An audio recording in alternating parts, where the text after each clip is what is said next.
to the second in our series of what we called initially the Climate Reality series. It came out of a bottle of red wine sometime back when Andrew King and I and Lara and a few others from SENG were sitting down saying, we've now got these two policies that have gone through Congress and been approved by the EA Council, as it was then, board now. One on sustainability and what engineers need to do for sustainability and ecosystem service protection and so on. And the other one on climate change, which is a bit of a breakthrough as far as I'm concerned, because it says in its very first paragraph, Engineers Australia and its members accept the comprehensive science around climate change and the contribution of anthropogenic global warming, and that this will have serious consequences for society. Now that was a real landmark, getting Congress to agree to that. Those two policies were approved by, as I said, the board in November 2014. And our concern was that nothing much has happened in Engineers Australia since they were approved. There was, I suspect, a bit of a feeling that we've approved those policies, that's it. Engineers Australia now doesn't need to do any more because we've just approved the policies. That's all you do, isn't it? So a few of us have been a little bit upset that not much has happened. So Andrew and Lara and others in SENG decided we needed to develop some programs that would give some impetus to those policies and put some credibility and some action around them.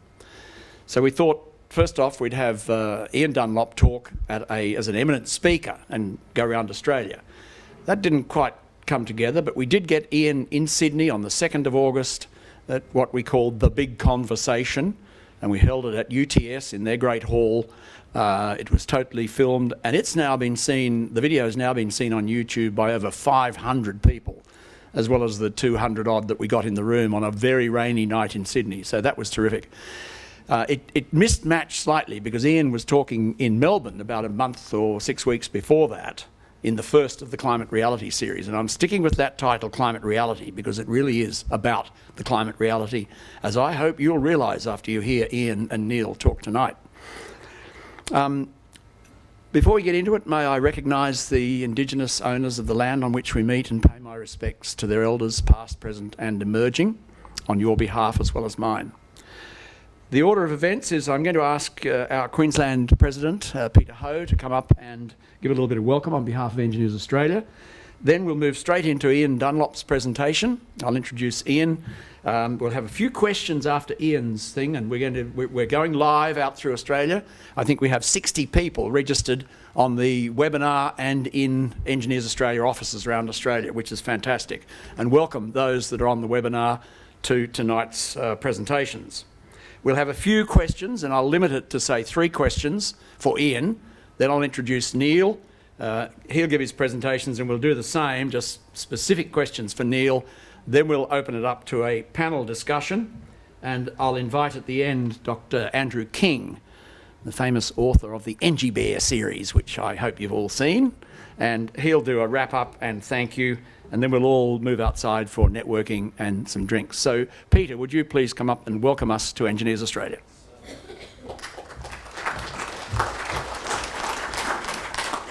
2012, isn't it? 2012. Yeah. Thank you. The 2012 National President, Professor David Hood. I'm going to make sure this in the right year.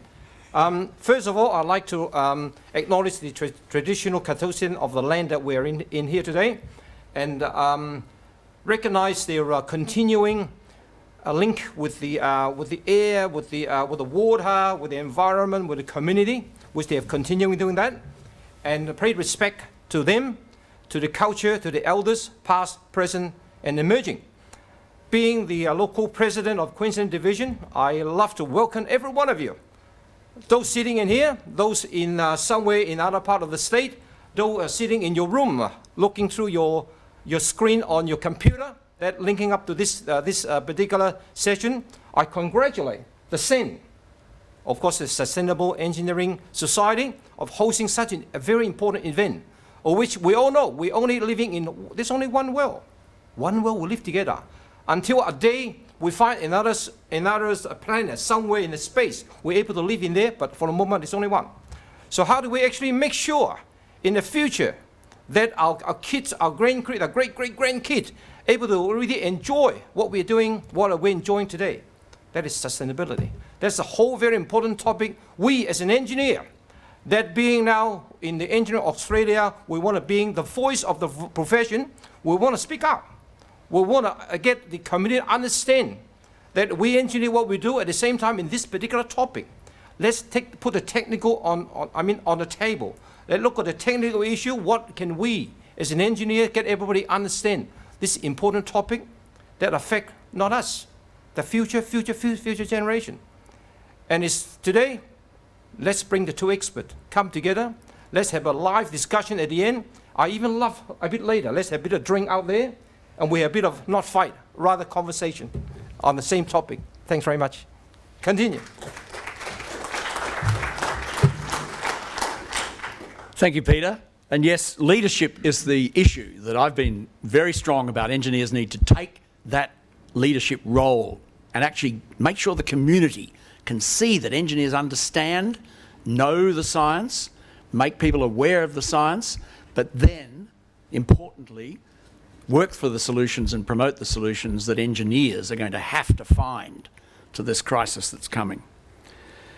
Leading right in, it's my great pleasure to welcome Ian Dunlop and ask him to give a talk. Ian is an oil, gas and coal executive in the past. He was the Australasian Chief Executive of Shell. And then he did some fantastic work around scenario planning for the company in terms of the future of the fossil fuel industry. Ian was frightened with what he saw out of that work. He then put it to the board, and Ian moved on. He worked with the Australian Greenhouse Office Experts Group in developing Australia's first carbon trading scheme. He also worked in the Coal Industry Association, thinking he could do similar work on scenario planning about the future of the coal industry. Not sure how long you lasted there, Ian, but he then moved to AICD, the Australian Institute of Company Directors, as the CEO, and tried again to influence business in Australia in terms of the risk of climate. He's now doing great work for a number of organisations, Australia 21, a bit of a think tank around the sort of identity of Australia. He is also still active in AICD in trying to sort of convince directors and so on about their responsibility around the great risks that are posed. So it's my great pleasure to welcome Ian to talk to you tonight.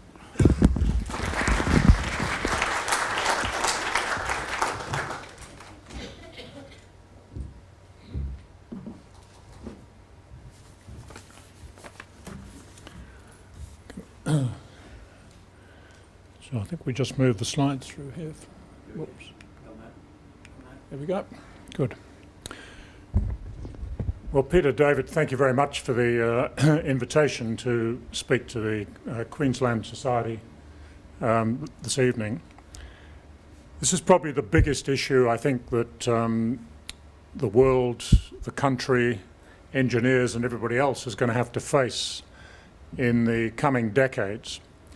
And it's one that our conversation, quite frankly, at the moment, is way off the mark. We're just not seriously talking about the types of changes that we are going to have to confront over the next few years.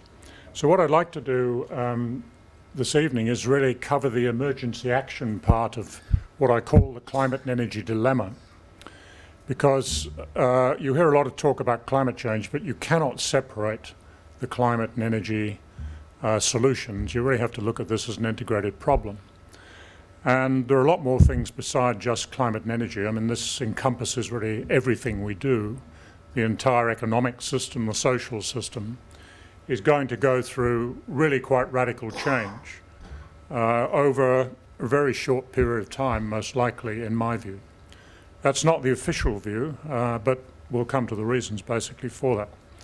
So what I'd like to do very quickly this evening is talk about, firstly, what is the problem globally, the global problematic. Second, climate, energy, the dilemma of the two, the risk and uncertainty implications of the dilemma, and then the solutions and opportunities. I'll go through the beginning of this fairly quickly, and we can sort of talk about any key points in the question time, or if you have anything that really is concerned, just shout out as we go along. Well, firstly, the problem we really have, and that is that exponential growth in both population and consumption within a finite system. Now, I think it's pretty clear that our civilization, the way we set it up, only really works if it's growing. But the problem is that that growth is now destroying the entire basis on which the civilization was created. So unless we really start to think hard about that dilemma, the system as we know it will probably reach the point of collapse. And I don't say that lightly, because I think that is the way that a number of groups around the world thinking about this, seeing the conclusions they've reached. And you can see the beginnings of this now in what is occurring with the impact of humanity on the biophysical system around the world. The big issue, of course, is population growth. And if you look at the way population has changed in recent time, we are at an absolutely unique point. I mean, if you look at the beginning just after World War II, we had virtually an empty world. It was about, 2 billion people or slightly less. Today, we've got about 7 billion, a bit more, and you'd have to regard that as being essentially a full world. So the question is, where are we going to? Now, if you listen to the UN, we're going to end up not with 7, but probably 9.5, 10, 11, depending on the scenario you adopt in terms of population growth. But I think there's a real question as well whether we're going to get anywhere near that because of constraints we're now putting on the biophysical system. Now, that population growth has really occurred basically since World War II. Before that, we were sort of, gradually increasing, but it's taken off exponentially since World War II. And the only reason for that has been fossil fuels. I mean, the fact is that if we hadn't had fossil fuels, and you can see the growth here in terms of the components, this is actually emissions on the on the vertical axis, but it gives you the proportioning roughly. We would never have seen the population growth we have. So, humanity has learned to use those fossil fuels to our benefit. I'm not here to knock fossil fuels as such, because it's obviously created enormous wealth. It's got a lot of people out of poverty, and it's still doing that.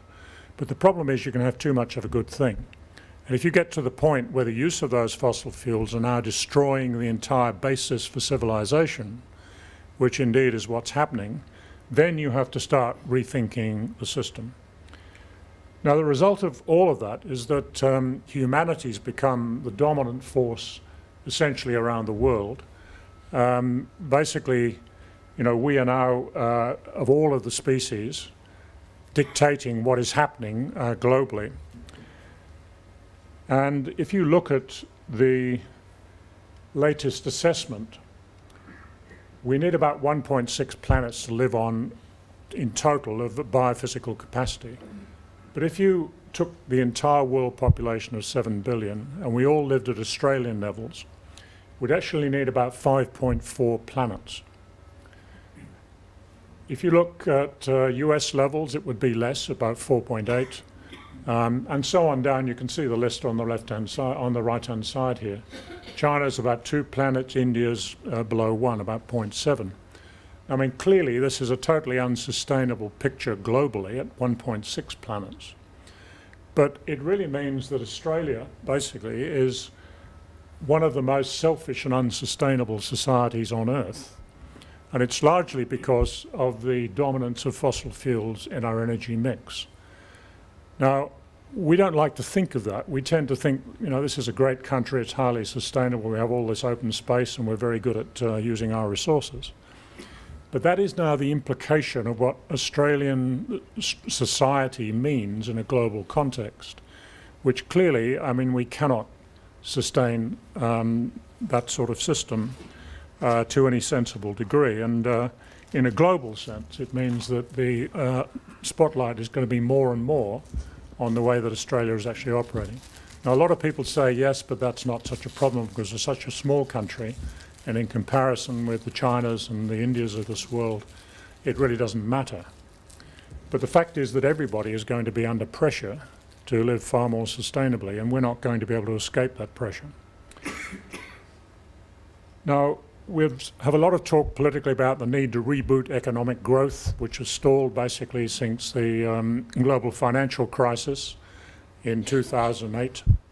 We're all attempting to do that globally. We're trying to reboot the economy with so-called quantitative easing, which is very cheap money being put into the system.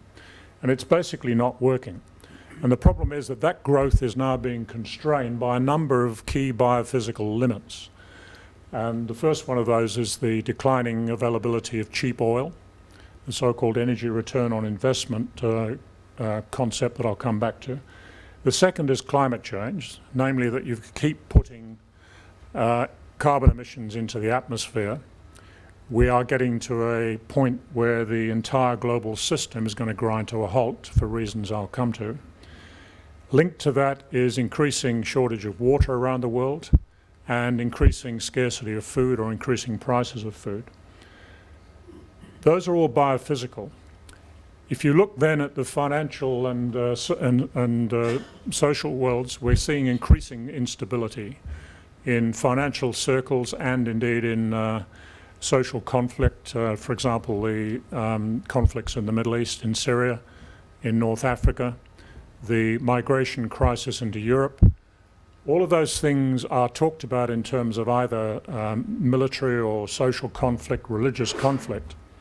But behind virtually all of them is the problem of climate change. The fact that resources are getting scarce, prices are going up, water availability is dropping, land is being constrained as populations increased, and the pressure then comes on basically to see massive movements of people moving, trying to find a better life in different parts of the world. So we're now getting to the point where you cannot reboot the 20th century system in the way that we've been able to do historically. I mean, previously we've had problems, but we've managed to find a way around it, either technically or because we had, more space or whatever. With the population today and the biophysical limits that we're now seeing, you can't do that any longer. So something has to give. So let me talk about, firstly, climate change, which is happening faster, much more extensively, I think, than we anticipated and is acknowledged officially. It's primarily driven by human carbon emissions from fossil fuel combustion, from agricultural activities and land clearing. So let's just look at what the current policy-making paradigm is really saying. It says, look, climate change, this is the official world view, if you like, and particularly from a corporate point of view and most political groups. Climate change is not yet dangerous, and taking temperature increase up to 2 degrees C higher than pre-industrial levels is manageable, because the big tipping points, those are the points at which you get massive changes in the climate system, where you move from one relatively stable system to another which is far less stable and far less conducive to human development. Those tipping points, which I'll come back to in a minute, are unlikely to occur before we hit 2 degrees C temperature increase. We have a substantial amount of carbon, therefore we can still burn before we hit the 2 degrees C limit. So in other words, we can keep on using our current industrial system for a bit longer. That's called the carbon budget, you may hear of. So that means there's time for an orderly, non-disruptive reduction in emissions within the current economic and political paradigm.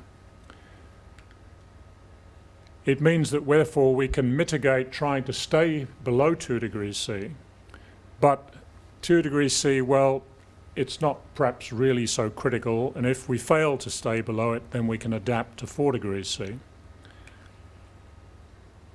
And despite the recent Paris meeting, which is basically saying 2 degrees C has to be the limit, but we ought to be aiming for less than that, for reasons I'll come to. What in effect we're doing in terms of the way the world is currently working is not really doing that at all. We're heading towards 3 degrees C and really giving up on the 2 degrees C limit. That's actually what the practical implications of our current activity mean. Now, the mindset of the, if you like, political and corporate incumbency says, look, Population is going to go up from 7 billion to around 9 billion by 2050, maybe more, depending on the scenario you believe. To alleviate poverty with those increased numbers, we have to grow economically. That means essentially that growth requires energy. We really have to expand fossil fuels in a major way, as other sources really can't meet this demand, the renewables and so on that are coming on. So global warming is important, but really it's relatively secondary to the growth imperative. Unless we get growth right, then of course we'll have greater poverty and what have you. So governments are unlikely to act to address climate change quickly, and companies and investors are therefore justified in continuing with business as usual until they're told otherwise. That's the story I think you hear coming through. And then if we do have a problem with climate change, then you've got solutions like carbon capture and storage, which will handle any warming impact, and that's likely to be relatively minor. So therefore, you know, we can continue with the current paradigm without getting too concerned about instant change. Now, I'd like to suggest to you that that's fundamentally flawed. That entire position you cannot sustain in the light of the facts and the evidence that are occurring around the world at the moment. Just look at a bit of paleoclimate history here. This is the picture of temperature going back 65 million years or so. And if you go back on the left-hand side here, you can see this red peak, which is a thing called the Paleocene-Eocene thermal maximum, which is a major extinction event, actually. I won't go into the reasons for it. After that peak in temperature, then temperature declined, and you can see the squiggly line, and it continued to decline. Now, about 37 million years ago, you started to see the southern and polar regions ice over. Antarctica started to ice over, so the Antarctic glaciation began, and then continued as temperature continued to drop, moving to the right. About 4.7 million years ago, the northern hemisphere glaciation began, and that then continued. And if you follow the graph right through for the last 500,000 years on the right-hand side, you then have this sort of cyclic sort of ice age and warming cycle through various geological eras. And right at the far right-hand side, you have the last 10 or 12,000 years, which is the geological Holocene period, which is the period in which humanity as we currently know it has really evolved. We were here, you know, a long time before that, but not in our current form. And the only reason we moved into, say, agriculture in the way we now have it is because through that 12,000 years, we had a relatively stable climate, which was about 15 degrees C plus or minus half a degree C. You had fluctuations in the northern hemisphere and the southern hemisphere, but basically it was an incredibly stable period in which humanity then really got established, agriculture developed and what have you. Now the problem we've now got, I'm sorry the graph is perhaps a little bit off on the edge, but the peak Holocene is that little green arrow you can see on the far right-hand corner. And the point we're now at is the orange arrow, which is somewhat above that. We're now above the peak Holocene. The target that we're talking about to keep temperature below 2 degrees C is the red line. And if you follow that red line back in history, you'll see you intersect out here at a point which is, in fact, before the northern hemisphere started icing over. So the implication of that basically is that if you stabilize climate at a 2 degrees C temperature increase, in time, it won't happen straight away, but in time you're going to come back to the point where there will be no ice in Greenland and possibly the West Antarctic actually, and you'd end up with a 6 or 7 metre sea level increase. Now that's what the implications of 2 degrees C really mean in terms of geological history. But we're currently headed for a temperature increase of around 4 degrees C above pre-industrial, which is the actual purple line there. And if you take that back, you come to the point before the Antarctic glaciation. That's what we're currently doing. And that would mean a sea level increase of probably 70 metres. Now, even the 6 or 7 metres is going to fundamentally alter the way the world works, given the number of people living close to coastlines and what have you, and the industrial economic activity that goes on in those areas. So even a 2 degrees C temperature increase is basically telling us that we're looking at a fundamentally changed world, not straight away, but in due course that's what you're locking in. Now, that doesn't get talked about a little bit, but that's the implication of current negotiations. There's been a lot of debate about, well, you know, is the Earth really warming? Maybe it's not, maybe it's all a hoax. These are pictures from NASA through the last 6 decades, and as you see, the darker areas are increased warming. It's crystal clear that we're now seeing major warming going on all around the world, but the particular point is that the Arctic polar region is warming far faster than anywhere else. And that's where we're now seeing the major changes taking place in the melting of the permafrost, the melting of the sea ice, the beginnings of the melt of the Greenland ice sheet. The global surface temperature change since the 1880s, you can see summarized in these pictures, again from NASA.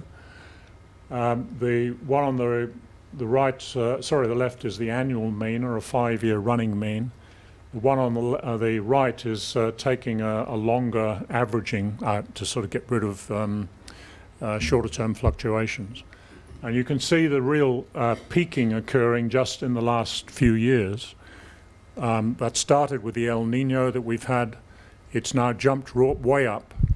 And what we were expecting is the temperature would start to come down on a global average, but it hasn't done that. And that's a real cause for concern. So the temperature's going up faster than we think. We talk about a 2 degrees C temperature increase, but if you look at the real changes that are going on, there are 2 baselines people use. One is 1880 to 1909 roughly, and the other is the genuine 1750 pre-industrial temperatures, and there's about a 0.2 degrees C difference between the two. Now, if you take the last 30 years, we've seen an average from the mid-17th century pre-industrial of about 0.85 degrees C. If you take just the last 10 years, the difference is 1.13 degrees C. If you look at what happened in 2015 to the end of 2015, we've already seen 1.43. And February of this year was actually 1.8 degrees C above genuine pre-industrial. Now that's 1 month. The warming through 2016 thus far is about 1.57. Now, the target of negotiations is to hold temperature increase to less than 2 and ideally towards 1.5. Now that was supposed to happen by 2100. But what we're seeing is these are the temperatures that are occurring today. So hence the reason for concern that we've got it wrong in terms of underestimating the speed of what's actually happening. Now, I mentioned tipping points, and all around the world there are areas where you're starting to see big changes occurring very quickly and moving from one stable position to another one. It's things like the Arctic sea ice, where the sea ice cap has basically reflected solar radiation as it comes in from space back out again. And the result of that is that the ocean temperature doesn't get as warm because a fair bit of solar radiation goes back into the atmosphere. As that ice melts, the grey-green sea absorbs more solar radiation, which means you get a kick up in warming, which means you lose more sea ice, which means you get a positive feedback loop in engineering terms that accelerates the process exponentially. You then get other things kicking in, like the warming of the waters in the Arctic then starts to melt the permafrost, which is a major sink of carbon, which once it warms up starts emitting that carbon back to atmosphere. And we're starting to see that happen with methane emissions in the Arctic seas, and some strange things happening in Siberia, for example. We're getting outbursts where gas is coming up through the permafrost. There are a number of other points. Basically, the jet stream around the northern hemisphere is has been something that has had a slight sinusoidal shape and goes around and controls the northern hemisphere temperature. Because of these changes in the Arctic, that amplitude is now becoming much more pronounced.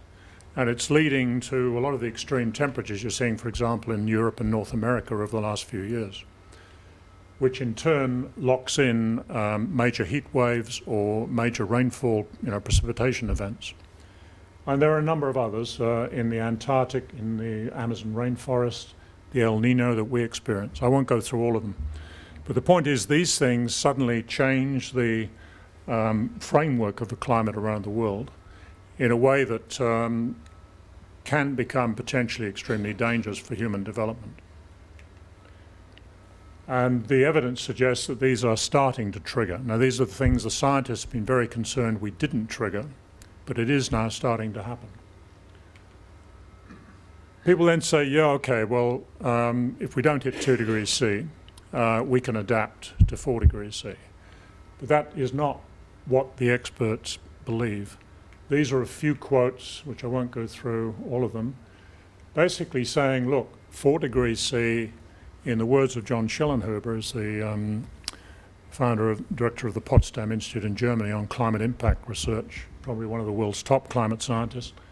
What's the difference between 2 and 4 degrees C? It's basically human civilization, because we would end up with a major reduction in population if we got to 4 degrees C, because large parts of the world would become uninhabitable, either from heat stress or lack of water, desertification, and so on.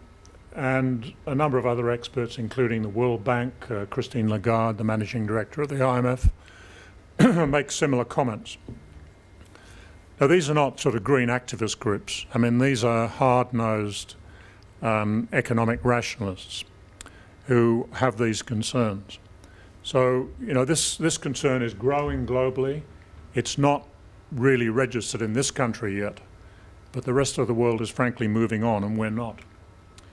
So what have we done in the last 30 years? Well, basically very little. I mean, this is a picture of historical emissions on the left, and then the scenarios of the Intergovernmental Panel on Climate Change as to where we may get to, depending on what action we take. The business as usual is the red line going up to the top, and this is emissions from fossil fuels on the vertical axis. And the blue line is what we have to do if we actually want to stay below 2 degrees C. Now, the black is where we're currently headed, which, as you can see, is almost straight on the red line. So we haven't really achieved very much at all, despite all the negotiations over 30 years and the agreements and what have you. The impact has been minimal. The other big issue on climate change is the fact that the system has built in a lag. So whatever we do today in terms of investment decisions, you don't see the full effect for decades to come. So if we keep on building fossil fuel facilities, whether it be power stations, coal mines, oil and gas operations and so on, we are locking in a system where the temperature will keep on rising, the sea level will keep on rising, even if we pull the emissions down very quickly.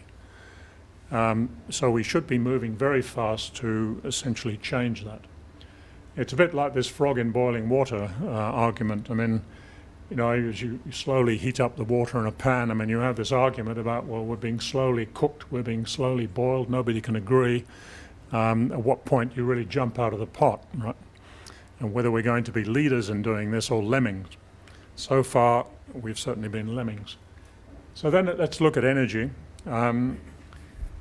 The conventional view of world energy demand is, and this is a picture from Shell, but it comes from the other fossil fuel companies and the International Energy Agency, that we'll continue to see the domination of fossil fuels through to 2030. That means that if we follow that path in the next 25 years, we're going to consume all of the fossil fuels the world has ever consumed since the just the beginning of the century, roughly. That doesn't seem terribly sensible. The other problem we have, though, is that the cheap, low-hanging fruit of fossil fuel we're now using up. This is a picture of the energy return on energy investment. If you go out exploring for energy, you have to spend a certain amount to get the energy out. In other words, you've got to build your drilling rigs, your pipelines, your tankers to actually extract the oil and get it to the market. If you go back in time to the heyday of the world oil industry in the Middle East, the ratio is about 100 to 1. You had to put 1 barrel of oil in, you got 100 out, so it was a great deal financially, and you kept on doing it. Now, as time's gone by, that ratio has dropped as we've used up the cheaper sources, and it's now down in the 20s, 20 to 1. The red section on this graph is basically the energy you have to invest to extract energy, and the green is the energy available for use in society in a wider sense, to run the cities, to run the trains, the buses, the aeroplanes, and so on. Now, the newer technologies coming through have all got relatively low energy return on energy investment, which is a problem because fossil fuel has been a highly concentrated source, and that's been very useful. The problem we've got is that to run an industrial society, you probably need a ratio of around 10 to 1, which is the vertical line there. A lot of what we've got is below that level, although as you get efficiency improvements coming in and things like renewables, then of course the return comes up a bit. But what it means is that if we fall below that level, you can't actually maintain economic growth in the way we've known it. Now, we're already actually seeing that because one of the main reasons that the economic systems around the world are not getting rebooted into higher growth rates is because the cost of energy is now becoming relatively high compared with what it was historically.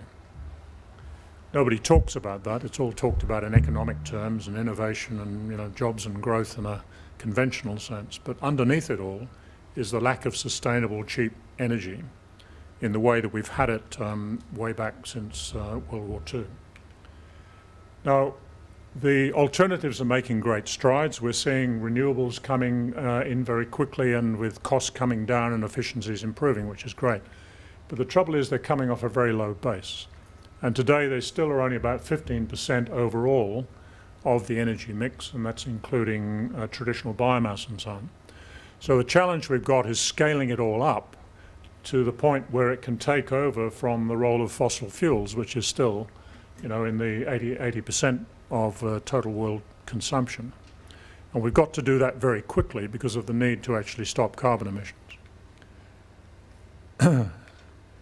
So the dilemma we actually have is that if you look at the total picture of fossil fuels, if you take the proven reserves around the world and you were to burn them, then the emissions you would get is shown in this graph. So gas is green, oil is orange, coal, and then the total. That would be the total emissions of burning the entire proven reserves. What the scientists are telling us is that we can only burn less than 30% of those fossil fuels to have a 50-50 chance of staying below 2 degrees C. Now, what we know now is that 2 degrees C is too high, and 50% is actually not a terribly good chance of preserving human civilization. You're engineers, you think in risk terms. You don't go out and build a bridge with a 50-50 chance of it collapsing, or get on a plane to go to Sydney with a 50% chance of getting there. You wouldn't accept it.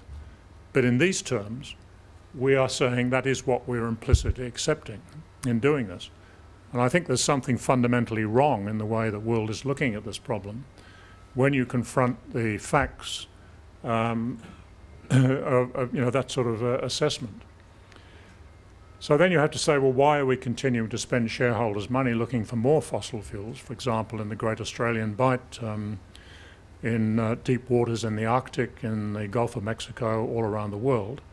And you're starting to see, in fact, oil companies now returning money to the shareholders because they are recognising they cannot actually do this anymore. So you have a different value being placed on fossil fuel companies in the stock market, and you've seen the price of coal companies, for example, collapse dramatically over the last few years as these sorts of issues start to bite in the marketplace. So coming back to that 50-50 thing, you say, well, okay, if 50-50 is no good, well, what sort of risk are you prepared to accept? Well, this is a graph of probability of success of staying below 2 degrees C versus the emissions you can afford to burn. And the blue line is the probability function. Now, the emissions so far are this grey bar that sits in the industrial revolution, about 600 gigatons or thereabout. If you say, well, I want a 33% chance of staying below 2 degrees C, then that's your total budget with the green line, 1,200 or so. Take off the emissions so far, so you've got a budget still remaining, the carbon budget, of around sort of 600 gigatons. If you say, well, we don't accept that, that's not good enough odds, then that's the effect of 50-50. You can do the same for 2/3 chance.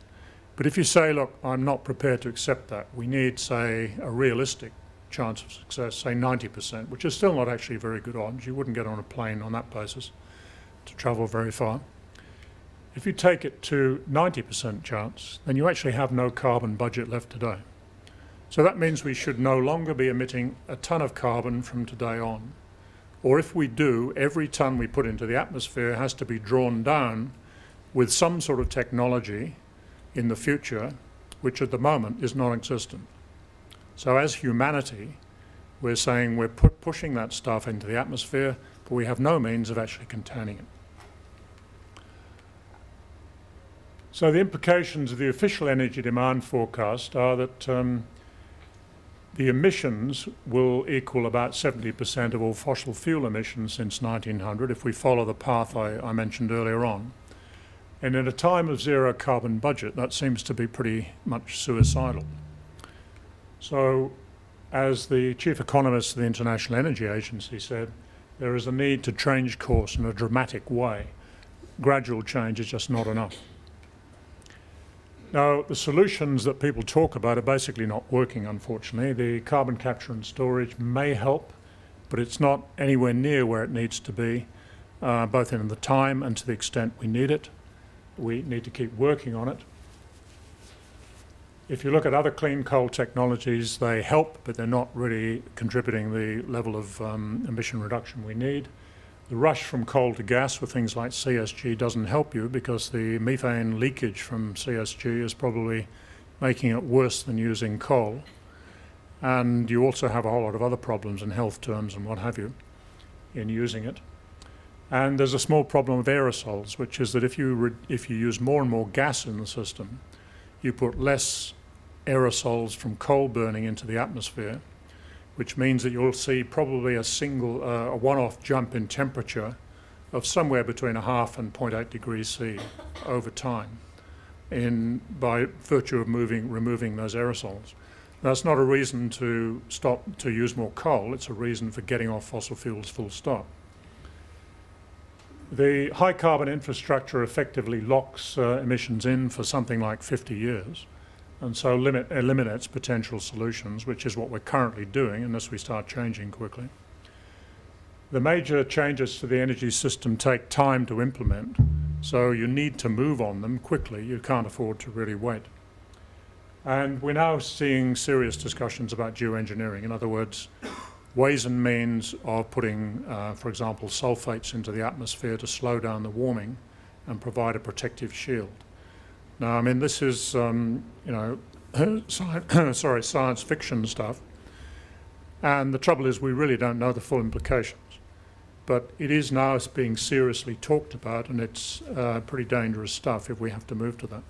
So it's a last possible resort. There is a lot of talk about poverty alleviation and the potential benefits in this country of supplying India, for example, with continuing coal, particularly from things like the Adani mine here in Queensland. China, if you look at the graph of coal use way back to the 60s, you get this sort of a picture, and you can see the dramatic jump in Chinese coal consumption from 2000 on, where it basically doubled. And unfortunately, the result of that is we have been pushed now, we're now seeing the rapid increase in temperature because of that, particularly that major increase in coal use. Now, if India was to follow the same path as China, you can forget containing global warming. I mean, we will never be able to stay much below 4 degrees C, which is why the whole question of getting countries like India to swap onto a non-high carbon path is so critical. And frankly, it makes absolutely no sense to be developing major coal mines to provide coal to India in these circumstances. I mean, all we're doing is not alleviating poverty, we'll be creating it in a massive scale. That's the Adani mine superimposed on Brisbane. It's one of the biggest mines in the world has ever seen, and of itself it's going to make a major dent in our ability to stay below 2 degrees C. If you were to develop the Galilee Basin with another several, even 3 or 4 mines, same problem. I mean, you are locking in much more than 2 degrees C. And India is already experiencing major heat extreme problems. This is a picture from May this year, where much of the north of India was up in the 50 degrees C, plus range. So, I understand all the concerns about the benefits Australia might gain from supplying more coal overseas, but frankly, it's just suicidal. And people need to face up to this and not keep pretending that in some way that it can all get fixed. So the bottom line is that there's a lot of debate about, whether renewables can basically replace fossil fuels, the potential instability of the electricity grid with high renewable input, which we saw recently in the South Australia debate when very high energy prices came in. Coal, being the cheapest energy source, must continue to be used domestically and exported, and so on.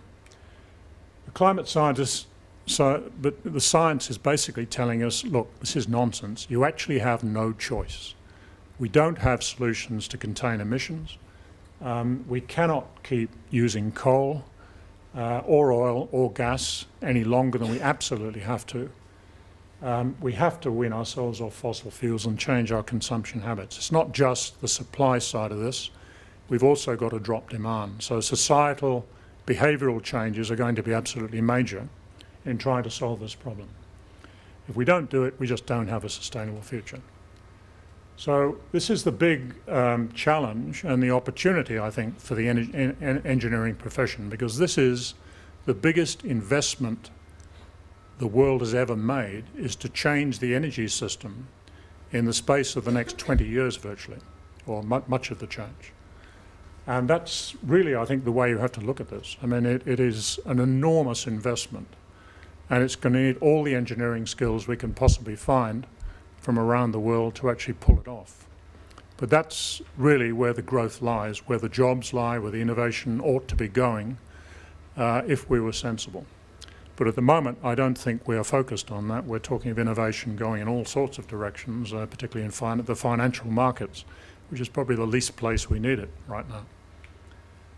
So very quickly, running out of time here, but the Paris Agreement, much political euphoria about the achievements, but the problem is that Paris in a practical sense is pretty disastrous. The commitments basically to stay below 2 degrees C need to be coming down in these 3 lines at the bottom.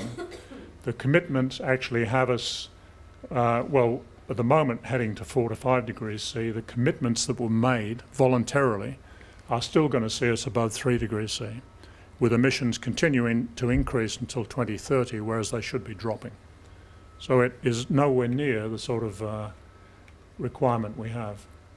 This is a picture of the another way of looking at that. This is the temperature of the Holocene, the blue line at the bottom, with a jump right at the right-hand side there, where temperature's now going up. The Paris range is the grey, and you can see the tipping elements which are already kicking off below the Paris range. And the other ones, will be at higher temperature, but these are bad enough already. So Paris really is not going to get us very far. We have to start moving rather more quickly than that. This is really what I call an existential risk. I mean, this is not something that is handled by existing risk management techniques employed by the corporate world or the financial markets. This is an existential risk which threatens the future of humanity, and we need completely different approaches to handle it. That's why I argue we need an emergency response, and that's the way that a number of the key scientists around the world are basically looking at it. That means revamping, retooling the economy as you did leading into World War II, for example. And that is something that people have regarded as an extreme view for a long time, but you're now starting to hear global leaders talking about this more and more. We're already seeing a lot of social conflict coming from climate impact, and this is the Syrian position, which was the way in which people moved from the agricultural areas of Syria into the cities, and then started migrating because of the conflict that then developed and the war that we now see. I won't dwell on that, I can talk about it later. And the Arab Spring basically was triggered by the same sort of thing. So you need really a completely different risk management framework to handle this, because what we're currently doing is sitting there really waiting for catastrophe to happen. And it means it's too late to act. So we really have to revamp the approach so we adopt a sensible risk management approach in these circumstances. So that is not an alarmist view. It's the conversation we've never had on climate change. We've never had an honest debate in this country about what it all means. It's now starting to become very clear. We need to start that conversation and build off that to look at the solutions that are really required, not just to take what is regarded as politically realistic, as we keep on hearing from both sides of politics. I mean, this is something where you cannot take that view, otherwise we will never solve it. The sort of framework, I won't go through in great detail, but it means setting out that honestly, changing the context of the debate, building coalitions who can basically support the change, doing it constructively, and basically saying, look, this is where we are, that's where we've got to get to, how do we achieve it, rather than just saying, well, look, we can only incrementally change, we can't move things too fast away from the status quo. The sort of solution that will probably emerge is something like this. This is work that colleagues of mine are doing in Europe. And you can see basically that the fossil fuel, the purplish bits here, the fossil fuel component of this peaks and then drops very quickly. Now, the increase in fossil fuel till about 2020 is needed to basically drive the development of the new low-carbon world. And then it starts to peak and the renewable world then starts to feed on itself. But there's some very critical engineering issues in this, because one of the problems we've got is, have we actually got enough fossil fuels to be able to fund that transition, to fuel that transition, whilst at the same time keeping enough surplus energy available to run the economic system as we know it? And there are major questions as to whether that is possible. Now, if we don't have that, then of course it leads to potential social conflict, where because we can't keep the system running, you'll end up with a whole lot of political difficulties, where societies start to have to pull their belts in ways they don't like, and you see the sort of conflict we're already seeing developing, say, in Europe with the migration crisis and so on. So I won't spend a lot of time on this, but it is an indication of a thing that a colleague of mine calls the Seneca cliff, where things grow very gradually. We've seen fossil fuels grow gradually for decades, and then suddenly it collapses. It comes from Lucius Seneca, I think, a Roman philosopher a long time ago, which said, increases are of sluggish growth, but the way to ruin is rapid. So we need to be aware that that's what we're dealing with, and we can talk about that in the question time if you like. So I won't go through these in great detail given the time limits, but climate change must be the primary concern. You are going to have to see an energy framework dictated by climate requirements, and the efficiency and conservation of energy use is actually critical there. You have to look at fundamental changes to our infrastructure around the world, around the country, and the way cities develop, rail transport and so on. Something one of your colleagues mentioned at the Sydney meeting is refrigeration. which we don't think very much about, but it actually is a major problem in the way the world is currently working, and the need to actually rethink the way we approach refrigeration.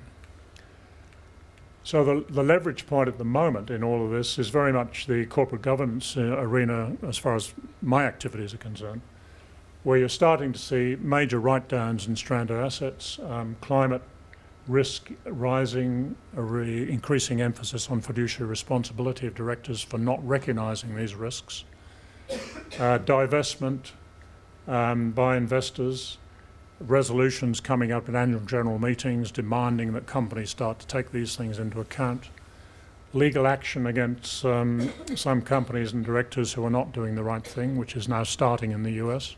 Hasn't started here, but it might. And increased regulation from groups like the Bank of England insisting that climate risk is now addressed seriously. So just to summarise, really our future depends on having a healthy global economy. That is only going to happen if global warming, climate change is addressed. The societal benefits of doing that are actually unprecedented. I mean, if we can get this right, then you have a completely different world emerging. But the investment to do it is going to be enormous. So it is going to mean we have to rethink economic growth, but we probably need to do that anyway, because the neoliberal system has got us into this mess, and it's not going to get us out of it without considerable rethinking. I'm not saying that from a political point of view, just a hard-nosed practical aspect. The market will not solve this in isolation. We need that leadership, institutional, corporate, community leadership, because we won't see politics lead on this. I think politics will follow, but it's not going to basically lead it. So we need these issues to be taken up by organisations like Engineers Australia to start getting out there the facts, not in an alarmist or a negative sense, but in the sense that this is what we're faced with, and only if we put this out clearly can we build the solutions that are really going to get us to the point we have to get to. So thank you very much. Be happy to answer any questions.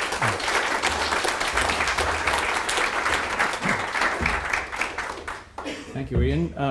I should have mentioned earlier that the webinar people can put questions in, and I think they went out with the instructions in joining the webinar. And I'm hoping we have had some questions in from those one so far. Okay, you might bring that one up to me in a minute, but the rest is 2 or 3 questions for Ian now. And remember, we've got a panel towards the end. Who'd like to run off first? Do you want to read out the question that's come in? What is the energy return on energy invested for solar and wind? That's something that is changing very quickly. Depending on who you listen to and depending how you define it, it probably ranges from anywhere between, for solar for example, something like 8 to 1 up to 25 to 1 or higher. For wind, in some circumstances it can be as high as 50 to 1, but in others it's considerably lower than that, possibly down around the 10 to 1, and sometimes lower again. It depends, really where you are in the world and the consistency of the whole thing.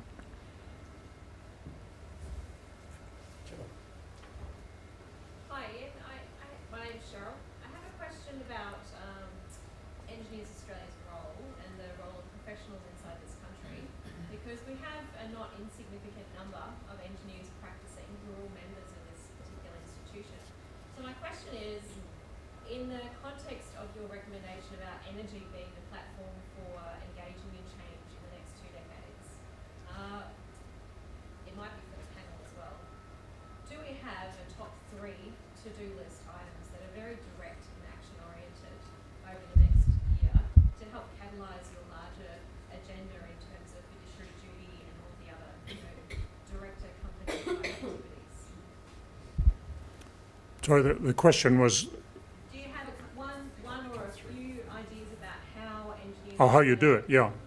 Members can actually become Yeah. involved in Right. engaging in that change process? To me, the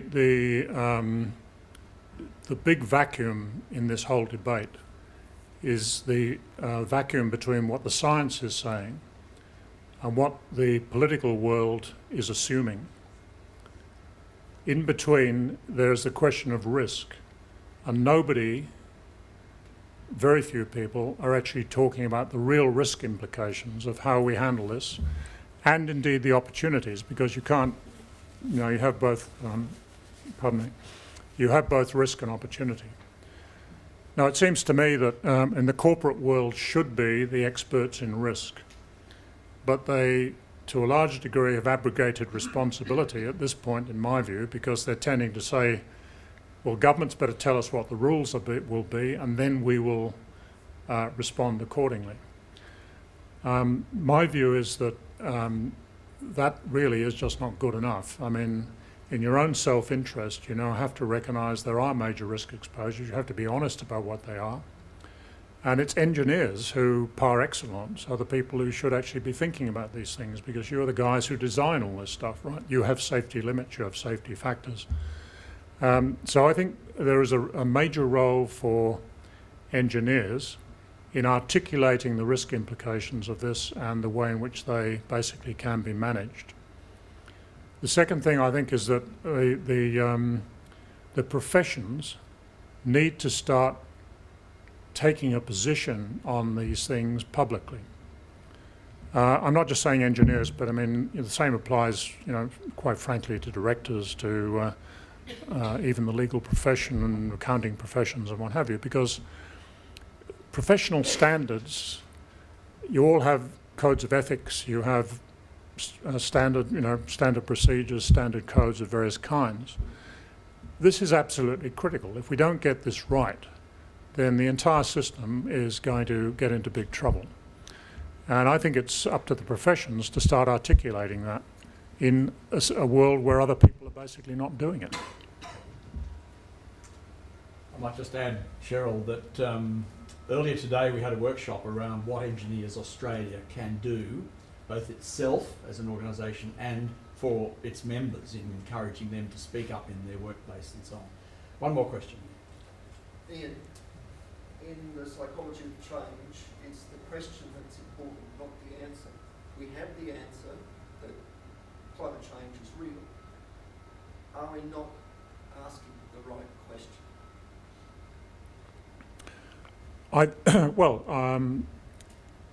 In a psychological sense, I'm continually told that you can't scare the horses. The debate in this country, in my view, has never, as I said, had an honest conversation about the implications of climate change. If you listen to the most of the NGO activist groups, they don't want to get into this debate because they have chosen, for whatever reasons, and some of them good reasons historically, to want to be involved with the government on coming up with a solution. Now, if you want to take that position, it means that you have to accept the government agenda. Otherwise, you're asked to leave the room. So what you end up with is solutions built around political compromise and what's politically realistic, not solutions based on the real problem. So from an engineering point of view, there needs to be an honest debate about what the problem is, and we're not having it. But we don't get behavioural change until we get perceptual change. Unless we ask the right question, we're not going to get perceptual change. Well, I guess what I'm saying is you've got to start asking the right question about what the implications are, and we're not doing it. And once you've done that and you get that discussion rolling, then you can start to get somewhere, right? Thanks, Ian. Sit down and we'll move on. I just want to caution, right, we hear a lot about geoengineering and putting mirrors in space to reflect some of the heat away from the planet, putting particles in the atmosphere to induce cooling. The problem with that, of course, is that the fossil fuel industry will simply say things like, oh, that's good, we can keep burning fossil fuels because the engineers are fixing it with geoengineering. So that has a negative feedback, if you like. But even if we take the 1.5 degree limit, energy efficiency and renewables and all of the things that engineers can do still don't get us to the point where we have a carbon cycle system that will get us to 1.5. So drawdown of CO2 from the atmosphere is going to be essential. if we really want to get to 1.5. And that's where engineers, I believe, should be showing some incredible leadership in finding how we can draw down CO2 from the atmosphere. Moving on, it's now my great pleasure to bring up our next speaker, who is Neil Greet. Neil's the owner of a consultancy company in Canberra called Collaborative Outcomes. He provides strategic advice on resiliency to governments around Australia. He's done a lot of work in humanitarian engineering in Timor-Leste and other places, which we won't talk about tonight. He's also served in the Australian Defence Force, operational service in Iraq and Timor-Leste, led projects in several remote Indigenous communities, and played a key role in Defence's response to Victoria's Black Saturday, the big bushfire disaster down there. A civil engineer and was the 2015 President of Engineers Australia's Canberra Division.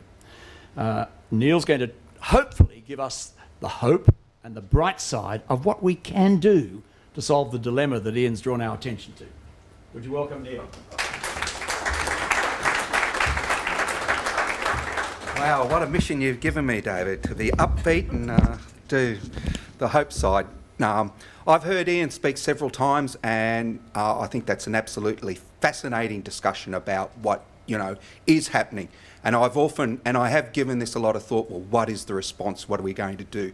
So after having heard it, I think 3 times now, I've got a chance to probably say what I might think, and I'd be interested to get some feedback.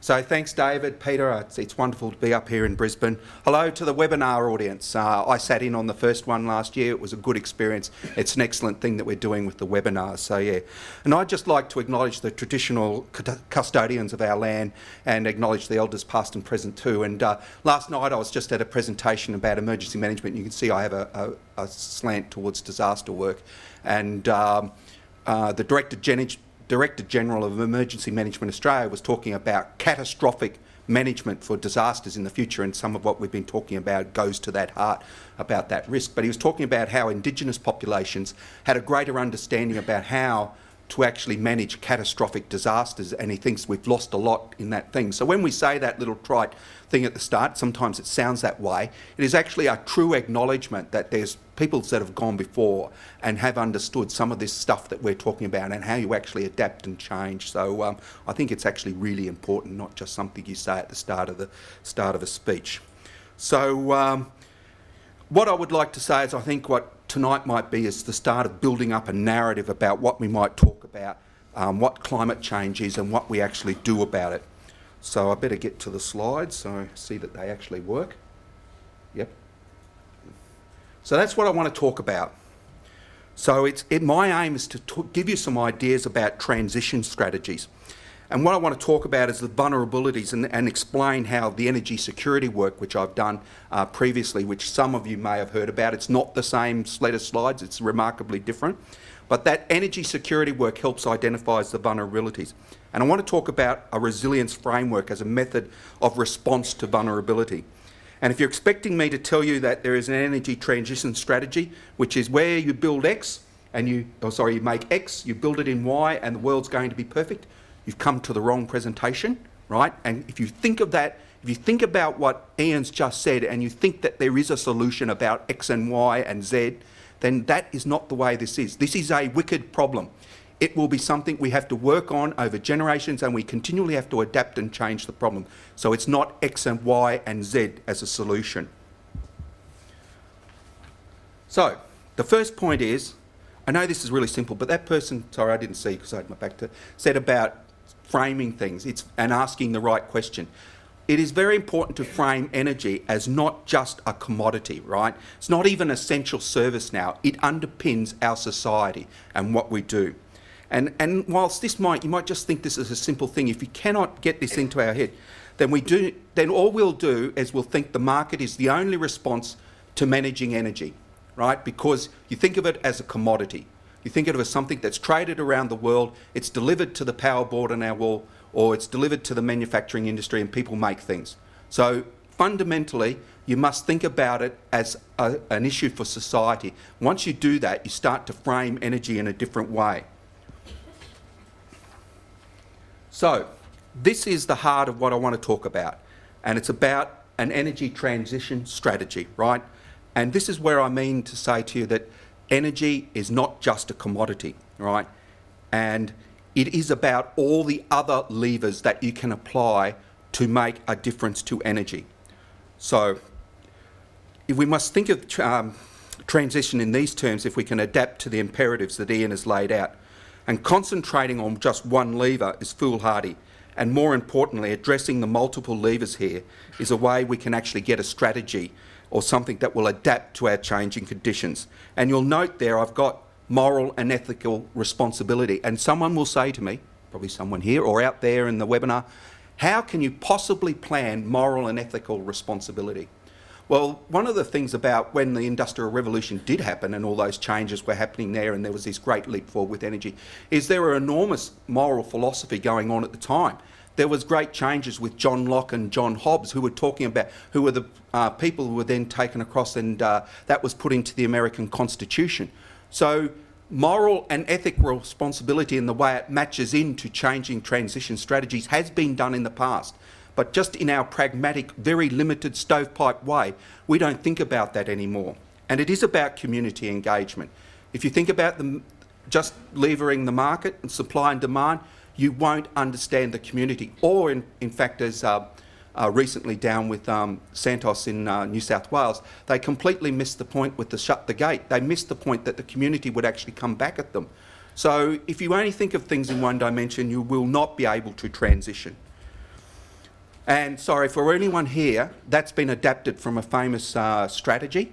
And if anyone can guess who it is, I'll shout you to a beer. So that's something to stay around for the chat. Someone please ask me who that's been adapted from. So this is not change management and the C's disappeared, as sometimes things change with this, right? Change management is not a transition strategy, right? Yes, it is about changing and transitioning within an organisation, but it's responding to external and internal stimulus to advance the cause of that organisation or business, right? Transition strategy is completely different to that. And it's about changing for the existential purposes that Ian was talking about, not for operational reasons to advance your own self-interest, right? So it's not about change management. So it's not about, forgive my cynicism, there might be some very experienced change managers out there who do an extraordinary job and an extraordinary good job, but it's not about the balance sheet, which tells us that everybody will be nice and happy in the job, and then someone over there on the left, sorry, we've got a pointer on here. Oh, I better not press that. So over on your right, sorry, who suddenly realise, oh, what? That means my job's going to disappear, because change management is often about efficiency and driving efficiency against the balance sheet. So what we're talking about is deriving a transition strategy that makes it better for the world. And that's a substantially different thing. So do we get transition wrong? Boy, oh boy, do we get transition wrong in the world, right? Got two American examples for you, right? Because it's a good time to bash Americans with President Trump about to arrive on our doorstep, right? And you think, you're laughing, but you wait. Right? So first of all, we had General Tommy Franks back in 2003 unleashing shock and awe on Iraq, right? And 5 months later, General George Bush announced mission accomplished on the aircraft carrier. And you know how the story goes, right? In fact, the story's still unplaying. And at the heart of this was actually a strategic failure of transition. The American forces in 2003 thought that they would roll through Iraq as they did, and it would just like be World War II in France, where they would be welcomed as heroes who'd liberated them from the great dictator. And that's not how it transpired. There was no plan for stabilisation. The Department of State had not been engaged to how they would manage the population. So there was no plan for transition. And at the point of that, the whole key point of this is that when you become strong and powerful and you think you've got the world solved, you don't think about transitioning, you just believe that what you give them is the result and that's the way you live. So how can the world's greatest military and diplomatic power get it so wrong? But not only that, 2005 with Hurricane Katrina. Again, the greatest nation grew complacent about the response to catastrophic disaster. It didn't know how to transition and change in response to catastrophe. The alignment of federal, state, local, county responsibilities was disastrous. The governance responsibilities were laid out for what they were. The complacency with the systems inside New Orleans it was just not there. There was no plan to respond and transition after disaster. And what happened is, down there on the right-hand corner, you've got the depraved disaster that occurred for about 4 days in the football stadium, where basically things fell apart. People went back to a very base form of humanity. And that happened after one disaster and after only about 3 days after the disaster itself, and lasted for another 3 days. But it shows you how quickly people can change and go and change for the worst. So, we can get it wrong, and we do get it wrong, and actually, I'd put it to you, we don't think about transition as a strategy for many things that we do in this country, and we certainly don't think about it from a climate change perspective. So I've been doing some work, some of you are aware, for Engineers Australia, about actually understanding our vulnerabilities to shock, and that was looking at energy security. So we did that back in 2014. And the major reason for that was we wanted to actually contend that the National Energy Security Assessment, by the way, just a quick show of hands, I always do this. How many people actually know there's a National Energy Security Assessment? 1, 2, that's pretty good actually. How many of you read it? Don't worry. Right, okay. And that goes to the point. People aren't concerned in Australia about energy security. It's just here. We're in lights, things work, it is good, right? But that's the problem with our definition, is it's just on adequacy, it's just on reliability, and it's just on the competitiveness of the different sectors and how that delivers the best price to the consumer. That's what we define energy security. Now, we're expecting a 2016 version. Should have come out 2015, but we'll get there, and hopefully we'll be able to see how we might assess, or how this government assesses energy security. So hopefully we'll get a new version soon. But it's important to note that that energy security definition actually comes from the International Energy Agency. And it's really important to understand that this connection was that the International Energy Agency, which has an extraordinary professional organisation, the stats it proves, there is just an enormous body of great work there. So I'm not talking about any of that. It was created after the oil crisis of World War II, and essentially this definition of energy security goes to the heart of why the IEA was set up, and it's about defining energy security in supply for us, the Western nations. So OPEC couldn't pull any more Swifties on us and do what they did to us in the oil crisis. So we're living with an energy security definition that was generated to respond by Western nations to the oil crisis of 1970. And we, and I put our Australian government, we don't want to change it because that's the definition that we've always had. So what that means is we don't understand the other vulnerabilities that are coming through and will actually affect our energy security. We are blind to those other vulnerabilities. And though you've just heard about those other vulnerabilities. So this is what we suggested out of our report in 2014. Because if you don't understand what the vulnerabilities are from energy security, you're not going to change. You'll just continue to live in that same paradigm. So this is the dilemma with energy and climate is you can have this something hitting you in the face and saying you've got to change, but when you're sitting down there and doing this energy planning, you're just continuing to look at it in one dimension and looking at it only for one solution. So you'll only ever find the solution we've got if you don't actually change the definitions for security and look at different vulnerabilities. So I think this is one of the problems. This is the dichotomy of what we're trying to do with energy and climate, is we just don't match the two. We don't think about how the systems come together in a strategy. But that's what we suggested. So we suggested get those thoughts in there. We'd get the whole sustainable environmental security in there, social stability, energy stress, and talk about those things. But some people don't believe that we should interconnect. And this, we went to the Senate Estimate Committee last year on Australia's transport resiliency. That was Engineers Australia.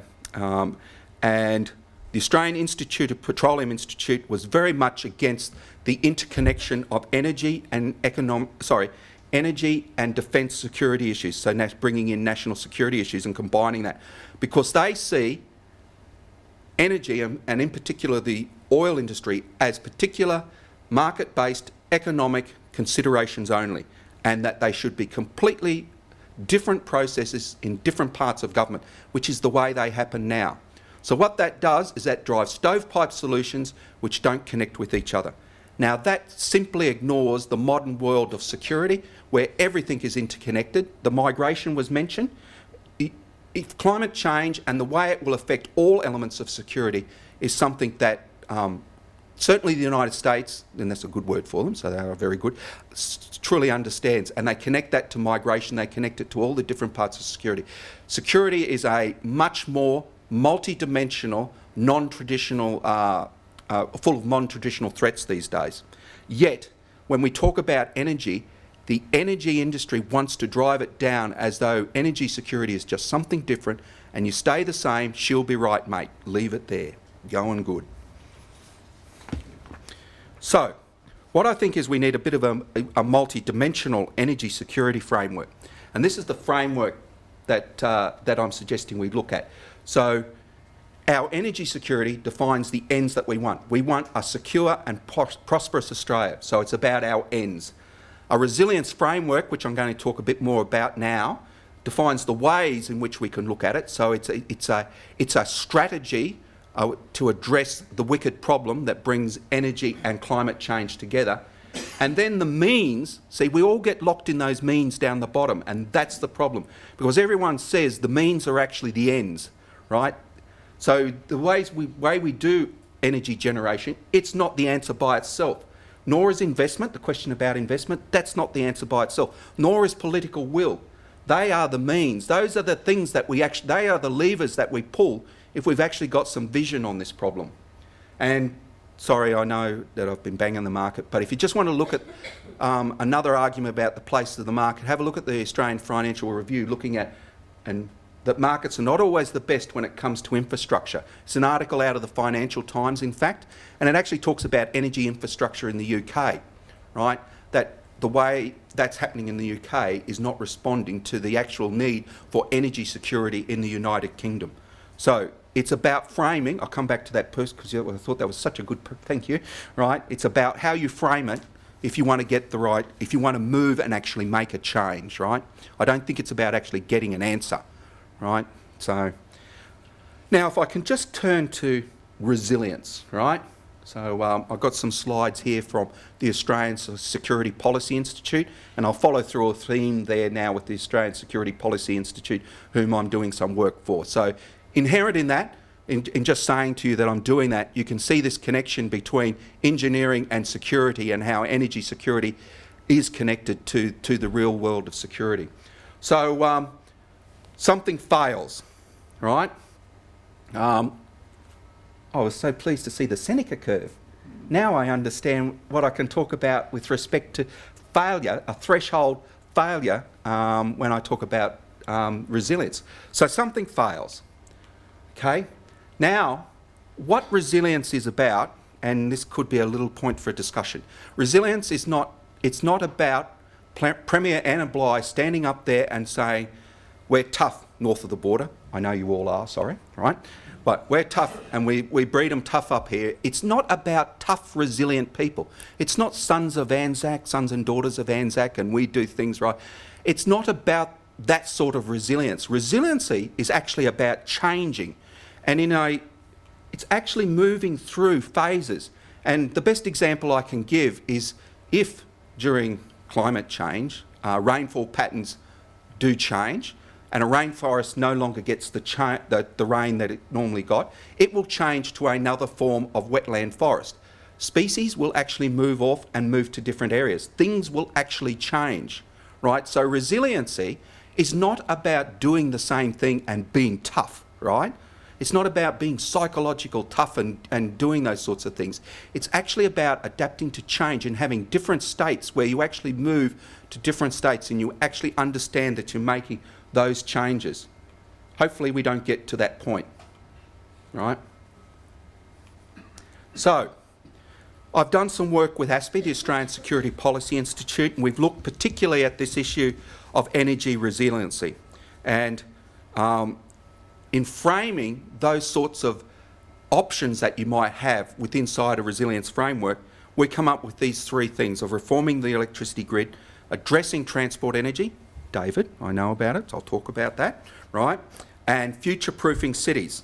And what this is trying to do is it's trying to say a resilience framework can pull a number of things together and articulate them so that we can actually see how the systemic influences come. But you only get to understand those systemic influences if you change your view of energy security, if you actually think those things are important. Otherwise, all three things, they're just disparate strategies managed by different departments, done by different businesses, and everyone's just humming along in the world nicely. So the first one, reforming the grid. So we've heard a few things about the new smart technologies that we can put into this. One of the key things is that with microgrids, I heard a wonderful presentation about the microgrid at the University of San Diego. Now, this microgrid only puts out 7 megawatts, but in the wildfires of 2007, this microgrid was actually the piece of infrastructure that was actually able to put enough energy back into the San Diego grid to actually save the grid from going down in the wildfires. Now, that actual concept actually builds resilience in the face of a catastrophe back into our energy infrastructure. But there's a really important ethical question here, is what responsibility did San Diego have to put that 7 megawatts back into the grid? They didn't have to do it. It was their microgrid, their energy for their university, right? So if we put out a grid in the future which has microgrids and there are other people using it, what legal obligation do they have to put energy back into the grid to save us from some form of catastrophe?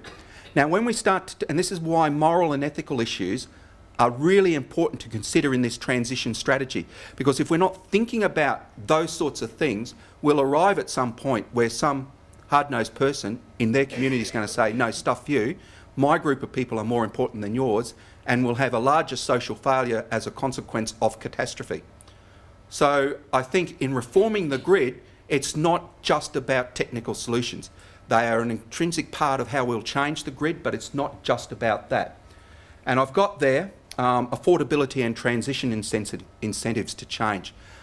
There is some wonderful work being done about how do you change the use from brown coal in Victoria. How do you actually give a market incentive to actually move off that?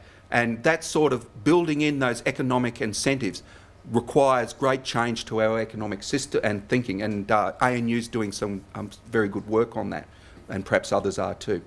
But the biggest design impediment is lack of will, complacency.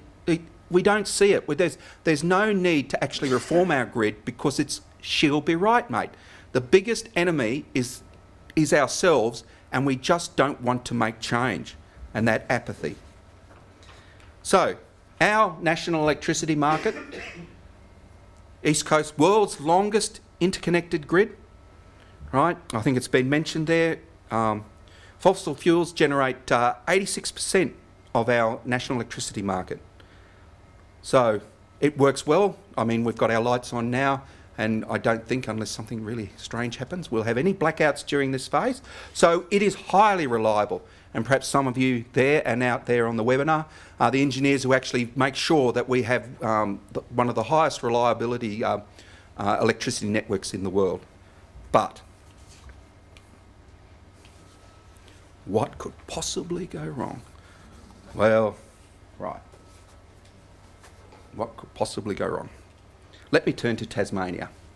Is anyone there from Tasmania? Hello to all my Tasmanian friends if you're down there, right? We haven't forgotten you, right? The energy crisis has unfolded down there in the first half of this year. So to quickly bring you up to speed, approximately 40% of Tasmania's electricity comes from Victoria through the undersea Basslink interconnector. 40% also comes from hydroelectricity sources, and the remaining 20% is spread across some low-scale solar, and wind generation. In December 2015, the Bass link connected to the national electricity market suffered a failure. And by April, the hydroelectric dams, that's this April just gone, were at 13% storage capacity. Hydro Tasmania had forward sold electricity back to the national electricity market to take advantage of carbon tax incentives, being a renewable resource, and they gambled on normal rain in a forecast El Nino year. Right. An emergency generation plan based on spot 200 megawatt diesel generation was enacted, but never needed because it did rain, and Basslink was finally repaired in June of this year. So it's interesting to note that in the 2015 the energy strategy, energy security, which was bedded down in section 3.6 with the assured goal of affordable and secure energy for all Tasmanians. It sounds so wonderful when you say it like that, doesn't it? But there was no plan, right? Now there's a Tasmanian Energy Security Task Force established, and there's a consultation paper that's been put out here. And it's actually great that they are reviewing and the need to recognise the failures and improve. However, the word resilience is not mentioned once. Risk is used 20 times. And what's even more interesting is that half of that time risk is used is co-joined with price or cost risk, right?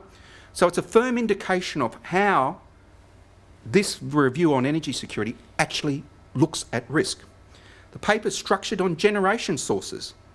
So it looks at the stovepipes of hydro, national electricity market supply from Tasmania, gas renewables, and asks questions on how each market can adapt. So immediately it's putting us back into the old paradigm. It's asking the questions, well, something went wrong. How do we do the same old and keep doing it? So where are we going to make change? And this is extraordinarily important to all of us, right? This is the new age of security, right? And it is real. So when we will leave it to, let's have a discussion about Ausgrid, right?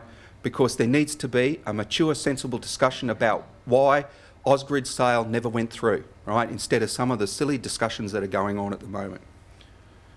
Transport fuel, right? Now, our energy white paper said that. I'm sorry that the pictures have slipped up. I must say that. So just that last bit, forces technologies that are not cost competitive in the market that will cost consumers or taxpayers, right? So basically, it's all hands off, the market will sort out our transport fuel, right, David? That's what they're going to do for you, right? That's what the energy white paper says. But it ignores the fact that that's what's been set up for us beforehand. And don't underestimate the man to your right, Robert Moses, and the influence that he had on the whole way that transport around the world is done. He built the highways, freeways and interstates in New York, and in the process destroyed most of New York to achieve that goal because he had a vision of what the car was going to be for the future. Now, he has extraordinary foresight in what he achieved with that, but I wonder just where that foresight ended. And I'd say it's pretty well now, right? But it's not, so it's about that industry being set up already. It already has the market advantage, but that's all right. We're not going to change that because the market will have to change itself. But David, we're doing some work on that, right?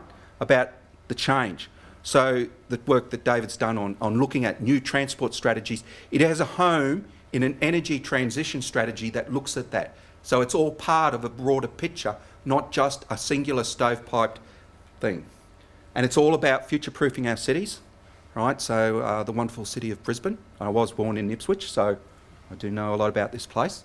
So this is where our cities, where it all happens. It's where transport energy, where the grid comes together, and it's the one place that we have to look at for resilient options for the future. And I'm not sure how many of you know about the Rockefeller 100 Cities initiative, but Sydney and Melbourne are part of a worldwide program of Rockefeller. So both Sydney and Melbourne have chief resilience officers paid by the Rockefeller Foundation. Right now, Brisbane didn't get it, but neither did any other Australian city. However, if the Rockefeller Foundation is investing money into 100 cities worldwide to look at resiliency, then I'd say to you there's a good reason for that, and we do have to future-proof our cities and we do have to make change. And energy underpins a modern city. So I promised innovation would be one of my last slides. That's what he said. I heard him on the radio, right? I was in the car and I thought, because he spoke at the National Press Club, and I thought, that just says it all, right? So there's this magic idea that innovation's going to always keep, as I heard someone say, the plough ahead of the mouth, that somehow innovation will always save us, right?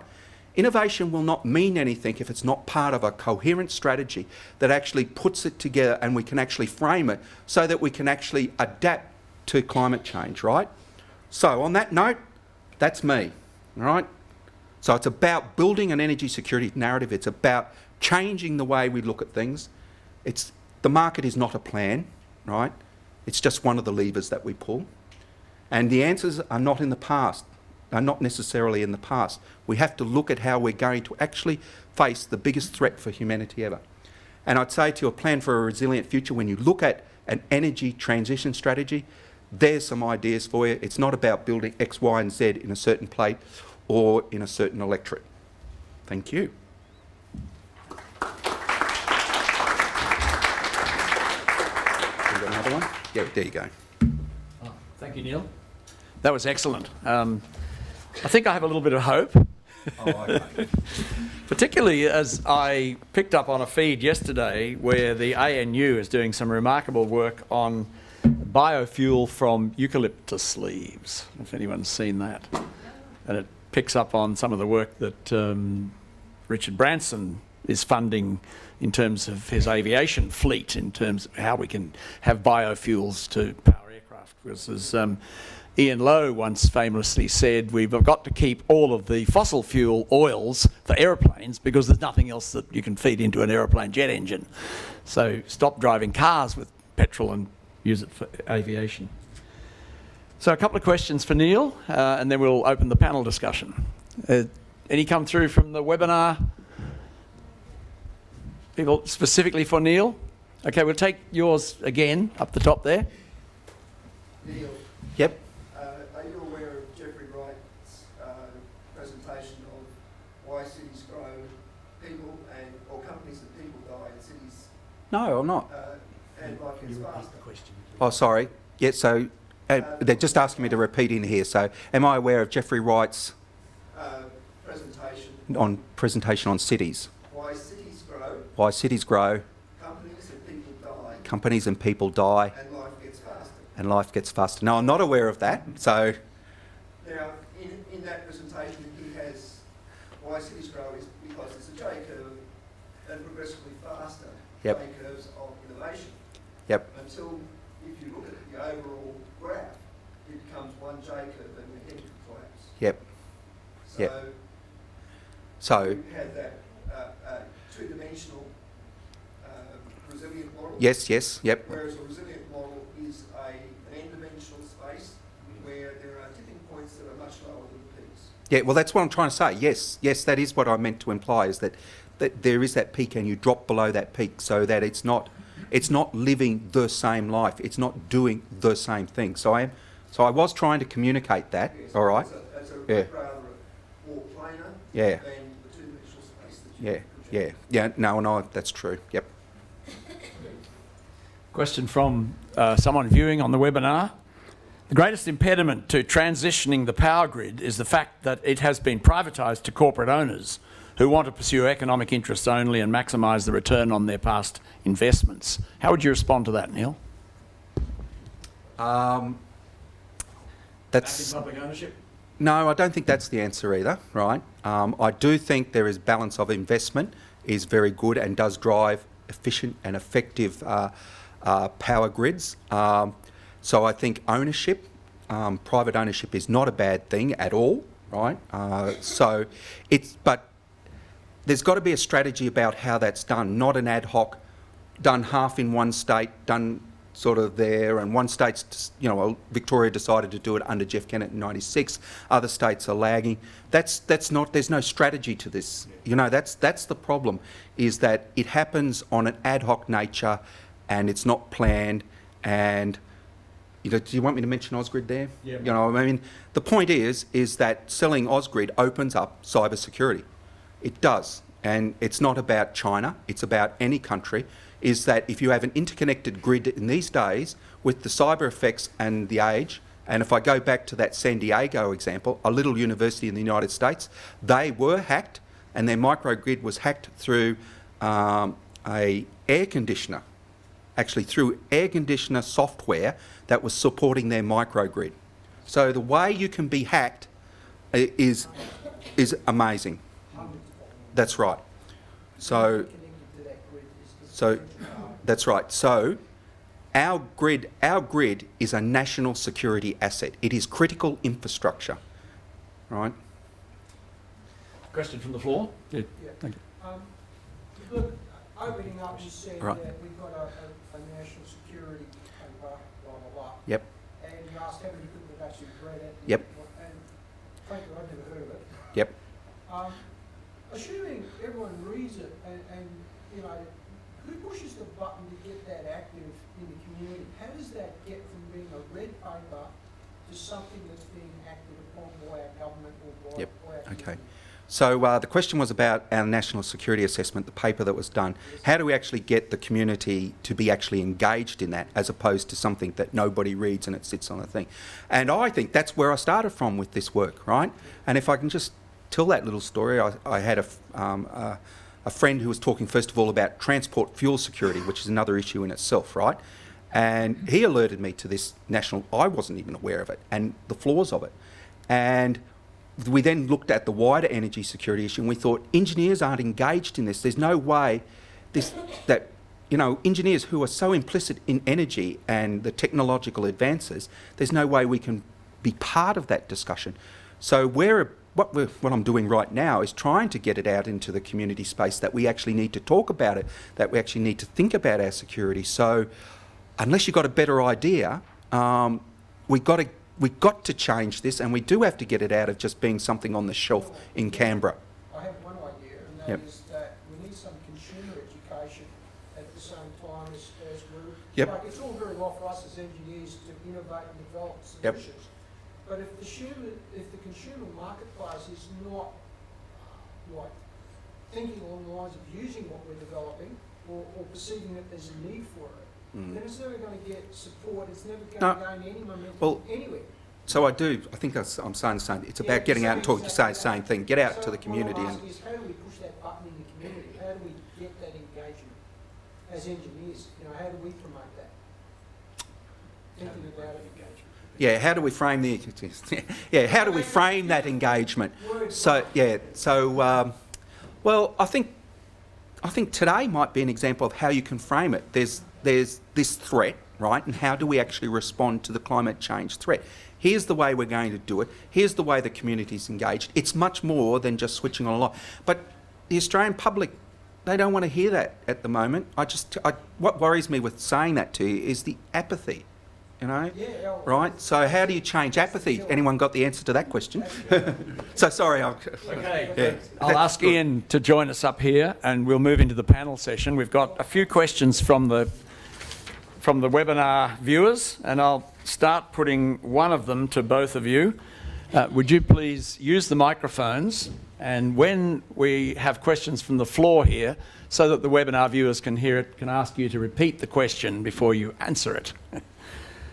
Question from a webinar viewer is, in their June report, CEDA recommended that Australia adopt the equivalent of a UK climate change risk assessment, which they are producing every 5 years across all sectors and across the whole of the UK.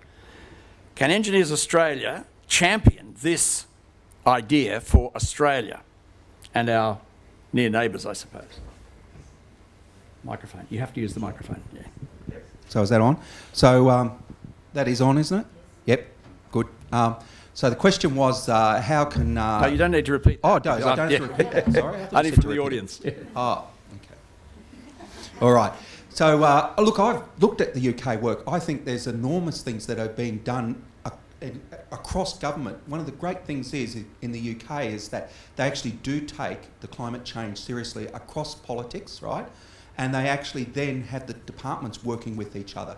So when they do have that seeded the response, the five, and they actually update it, there's actually a plan to do something. So should we be championing what the UK does? I actually think, yes, we should. There's a real opportunity. And I don't think it's a threat to Australians to champion something from the UK, because it's of the cultural closeness that we have. Sorry, I should be just talking to David. Is that so it should be something we can do. And the UK's done some remarkable work on energy literacy too, and that comes to that point here, getting out and talking to people so that the community is actually more literate about what energy is.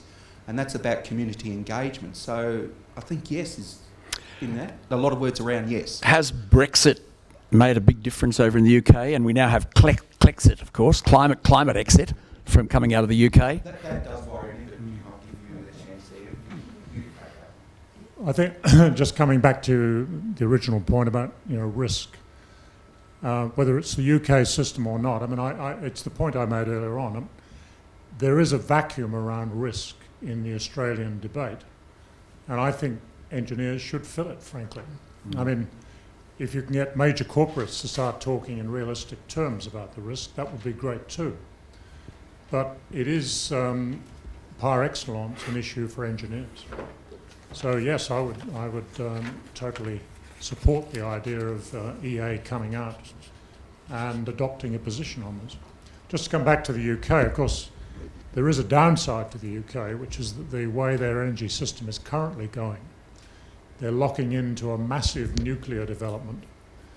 If that same amount of money was spent on renewables, they'd be way, way ahead, I suspect. And, it all links in. I mean, you can see the thinking, I think, which says, look, we need to maintain a nuclear position because of not just energy, but also our defence position and so on. So there's a whole myriad of interrelated issues, and it would be nice if we had a more integrated approach in Australia to all of this, which did genuinely take a holistic approach to looking at the total picture. So I think that's really what we have to aim for. It's another thing I think engineers could take up and put on the agenda. That's a webinar question, actually. Would you please comment on the low role of nuclear to meet our future energy requirements in Australia? Well, just to finish it off, I mean, I don't think you can afford to ignore nuclear because the problem is so big. I don't think the sort of UK-type Hinkley massive developments are going to be the way to go. I mean, the only one that's currently, or I think one of two being built around the world at the moment, the new Finnish plant is about 15 years late, and I think at the last count was about 6 times over budget of that order. Cost So of there are nuclear is massive going up. problems in terms of these big nuclear plants. And but on the other hand, there's a lot of new technology starting to come out on pebble bed reactors and things of that kind, which we should be taking a very close look at. Let's get a question from the audience. Can I just, quickly. Neil? Because I do believe in that too, actually. I believe that there's a real opportunity to get small modular reactors into Australia, right, and to make use of them. So they are not the big plants that you're talking about in the UK at all. They're very localised. For instance, for mining operations up in the north, when big remote communities, instead of sucking diesel fuel, which is what they do, a small modular reactor, which is very safe, very small, built in a factory, so it has very good tolerances, it's not built on site, is a very good option for those sorts of things. The other thing is, clever nuclear scientists make very good renewable engineers, I found, because they actually do the same science and all those sorts of things. So the education side of it and building up some education in that, I think, so I'm not as clear-cut as some people are against it all. And don't forget, we're buying French submarines, and the French submarines are nuclear, and maybe we will be one day too, but I didn't say that.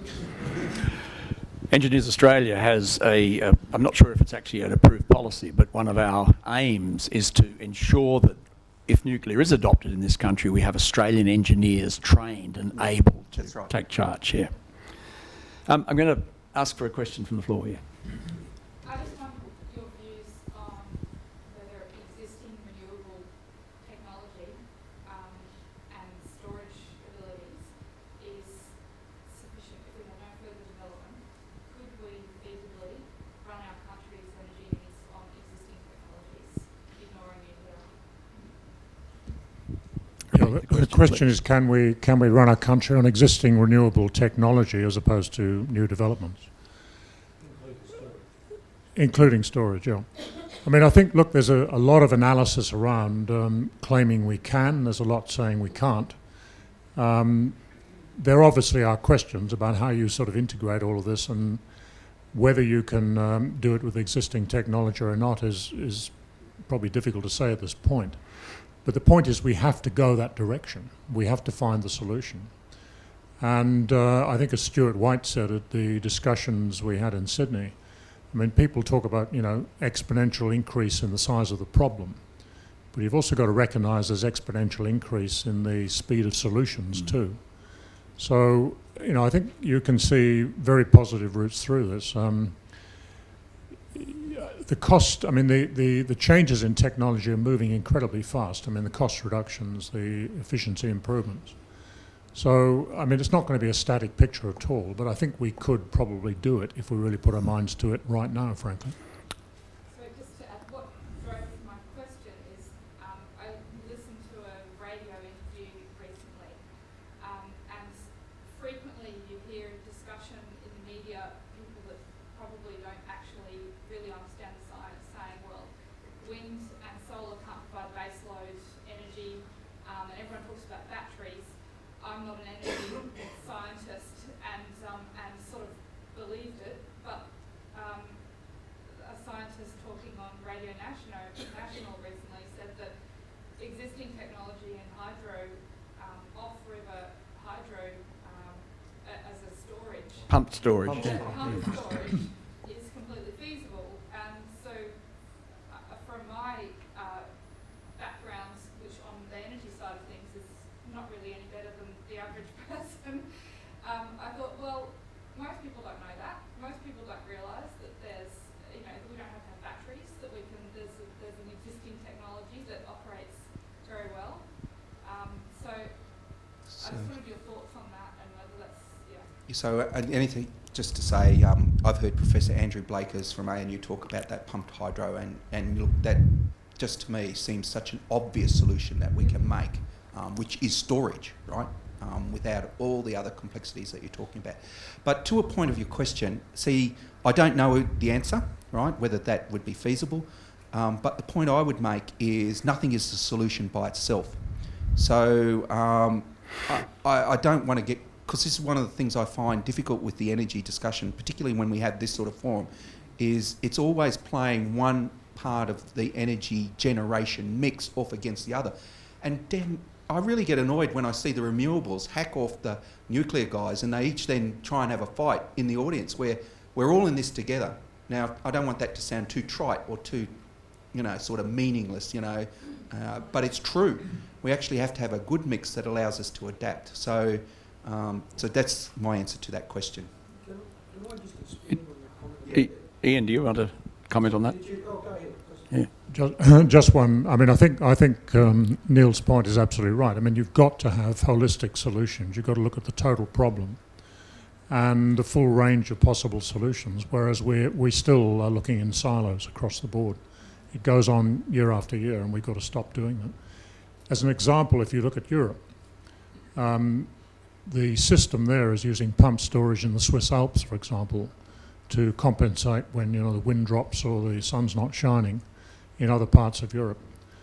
So when they've got high renewables, they're pumping water up into the Swiss Alps, into lakes, and then it comes down through the system. So it's a very interesting integrated solution to the problem. And that's the sort of stuff we could be doing too. Beyond Zero Emissions have done a lot of work around this in terms of a holistic look. They've looked at stationary energy plan, high-speed rail, the electric vehicles report that I think Neil was referring to, which I had a bit of a hand in as the deputy chair of BZE. So that they're looking at holistic solutions. My worry with BZE, of course, is they've done the research, but we've now got to facilitate implementation of all these things. Well, as an observer, I get frustrated that the discussion from our politicians is that we can't start because we haven't got the final solution yet. So whereas there are solutions that would make inroads along the way as the technology is being developed. We can't start because we haven't got the final solution. Yeah. That was the question.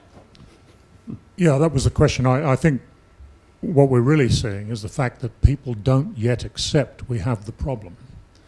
And therefore they're saying, well, look, somehow the existing system will sort of muddle through, and sooner or later we'll have to address it, but we don't want to get ahead of the game. The problem with that is that we lose out right the way down the track. I mean, if you look at innovation,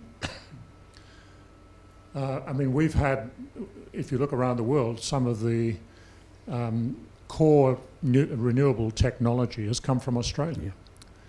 It disappeared because there was no support in this country to develop it, and therefore it got Coal picked was up so overseas cheap. and so on.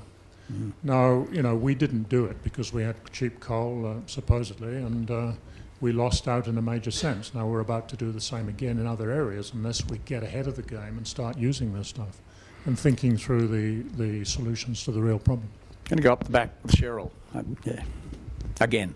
A different question. Uh-huh. Same Cheryl, different question. I have a question in the bigger picture context, and it's directed at Engineers Australia and also perhaps with feedback from the perspective of the Institute of Company Directors in terms of capacity building. So my personal experience is we did a project on national education resources for energy efficiency 2 years ago. Yeah. Great project, Engineers Australia support, federal support. When we did engagement with the colleges inside Engineers Australia to say energy efficiency is in every discipline, we had 4 of the mainstream colleges, including civil engineering, questioning internally about what energy efficiency actually had to do with their major advocacy role and their capacity building role. And I say that as an environmental engineer and civil engineer, and I bring it out into the open because I think it's the elephant on the table.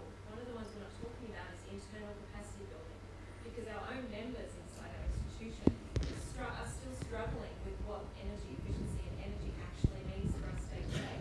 So I wonder what the comments might be from yourself, Ian, in terms of AICD has so much great training for professionals and what you might be looking to see internationally in best practice. And then perhaps in terms of Neil's perspective on that capacity building, because you've been you've been in the Engineers Australia hierarchy and seen what it's like at national and state level in terms of managing this side of professional development. We all have to do it. So why aren't we doing it in priority areas that actually builds capacity to address the questions? I might quickly repeat the question from Cheryl. I'll abbreviate it. Cheryl's done some remarkable work in terms of the education that's lacking in getting energy efficiency properly embedded in our cultures. And what is Engineers Australia, through its colleges, doing to ensure that energy efficiency takes a much higher profile? I mean, to me, it's just appalling that we haven't implemented energy efficiency to the degree that we can. Well, I think it comes back to the point that the gentleman at the back raised earlier on. You have to start asking the right questions. I mean, we don't see energy as being a critical issue because we've always had plenty of it. It's been relatively cheap. And now we're starting to screen because the price is going up because we're exporting all the gas offshore. You know, coal, the low-hanging fruit, has disappeared. And that is a global problem. But we don't yet see energy as being the absolute fundamental driver of society in the way that we should, because it's always been too easy. Now, once you start to ask the question, well, where is energy going to? What is the interaction with climate? You completely redefine the context in which we're now operating. I mean, the 20th century model is no longer sustainable. We now have a 21st century world where the context is totally different. And until you actually start to recognise that, then all these points you're making never get addressed because we don't see it as being important.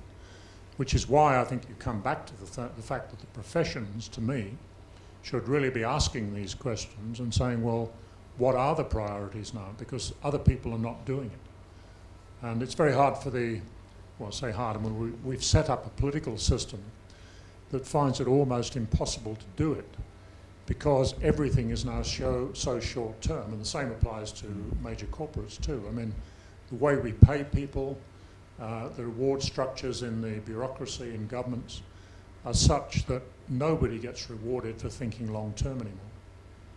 And somehow that has to change, because if we don't change it, we're not going to solve it. Company quarterly reporting, for instance. Yeah. Mm. So Cheryl, to come specifically to Engineers Australia, I think we're just a microism of that big issue. is that stovepiping of our colleges, which represents the way engineering was, not the way engineering is, and not the way engineering will be in the future. Just out of interest, I guess, how many people are in the environmental college here? Yes, it's the majority of the room, right? So we've got that one element there. But the truth is, engineering is multidimensional, and everyone says that, but our organisation doesn't reflect it. And when you must have went to all those different college boards, and they're all good people, so it's not about people, right? So it's not about that. So they consider it's not theirs. See, multidimensional is not owned by anyone, and therefore, because it's not owned by anyone, no one does anything about it. And this is always the problem for these things that cuts across, is it's not owned by someone. It hasn't got that person who takes it to the CEO and all that sort of thing. So you end up having it just being people down below always trying to push the solutions forward. So I think it's actually a microism of that.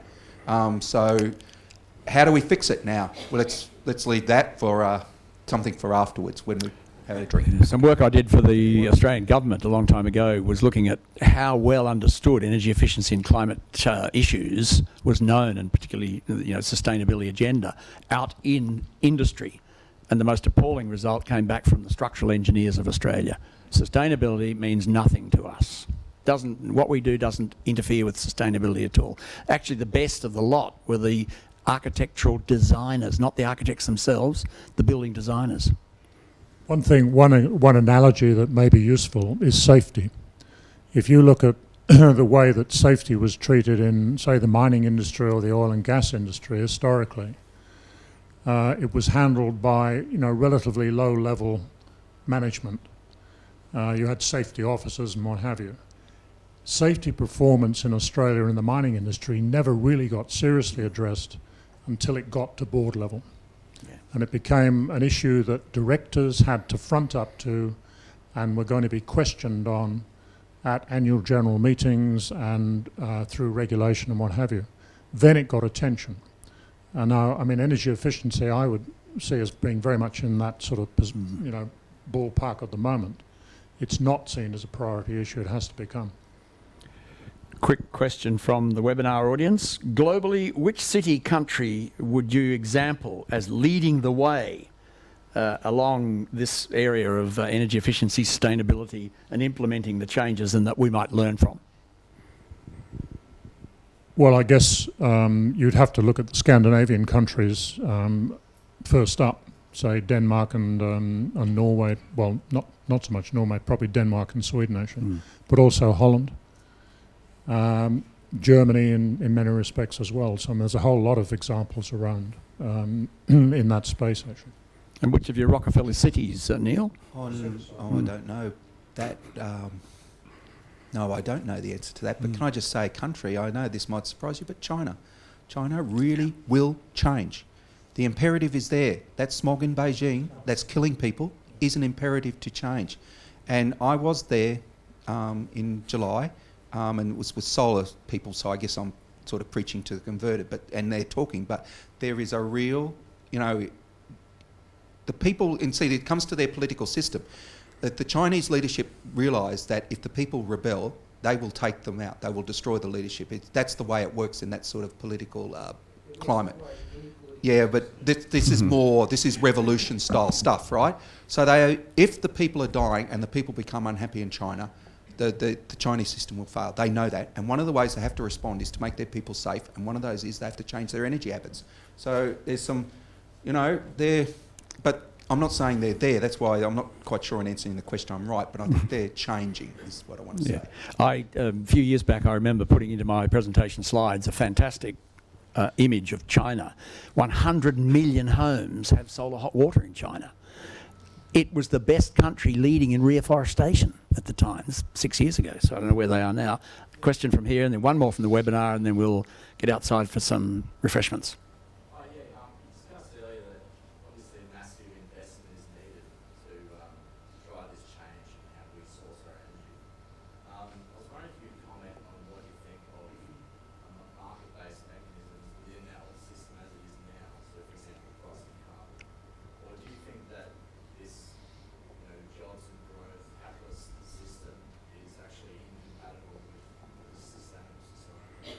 A very good question. Is our capitalist system incompatible with the changes that we need? I don't think there is any question that the neoliberal system as it's developed cannot handle the change we now have to make. I mean, it has been set up in such a way that it is totally short-term focused.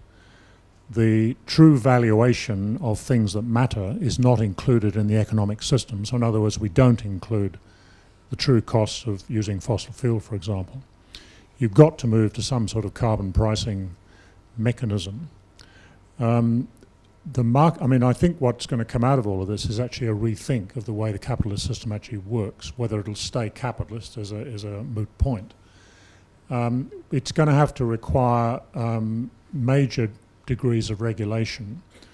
I think the market is valuable within that. But the trouble with the market is we've got rid of all the rules over the last 30 years. We used to have rules. We've gradually, under the pressure from increased corporate power and what have you, and ideological conservatism, if you like, have got rid of all those rules. So that you now have a completely, almost an uncontrollable system where banks can print money at will, basically, which has completely stuffed the financial stability, and where the remuneration structures that we work under forces people to be completely unsustainable. I mean, basically, we are forcing people to act in accordance with quarterly returns and all this sort of stuff. Now, until we actually reframe that and start to say, look, you've got to genuinely look at long-term solutions to problems, you're never going to get on top of it, and that's going to be hard, given where the system has got to. You've got to break that up with some sort of regulation, I think. And I think that is, you can start to see that happening. I mean, the other dimension, of course, is inequality, because what the system has done is now create this enormous inequality, particularly in places like the US. Yeah. The degree of wealth held by just a handful of people. Donald Trump's going to fix that. Yeah. So there's some very, very big problems, and I think we're going to see a fundamental shift in the way the economic system works. But I don't think you discard the market totally. I'll just add something very quickly to that. We had a dialogue down at ASPI just last week about supply chains versus resilience, right? And funnily enough, it came down to a discussion of lean, efficient supply chains. It become a talk about capitalism, and resiliency suddenly ended up being a socialist response to society's needs. It was fascinating the way the discussion went. So, I mean, this framing, and I don't think this is helpful sometimes, the framing and things, in knowing where we sit now. It's actually responding to the threats we have. So this is where I suddenly think we get caught in a cycle sometimes, that it has to be in the box that we always put it. The problem with the neoliberal system is that it can't bring itself to accept the sort of things we talked about tonight. And that in itself is going to be its own destruction, because it's got a framework that stops it doing that. And until you can break that framework, it's not going to get solved. It's the cognitive dissonance of ideology. Yeah. If anyone wants a copy of our beloved Prime Minister launching the BZE Stationary Energy Plan in 2010, please see me afterwards. I'd be delighted to send it to you. And the statements that he made then about need a price on carbon, must move to zero emissions as fast as possible. Yeah, boy. One last question from webinar audience. Are we seeing the early stages of collapse predicted by limits to growth?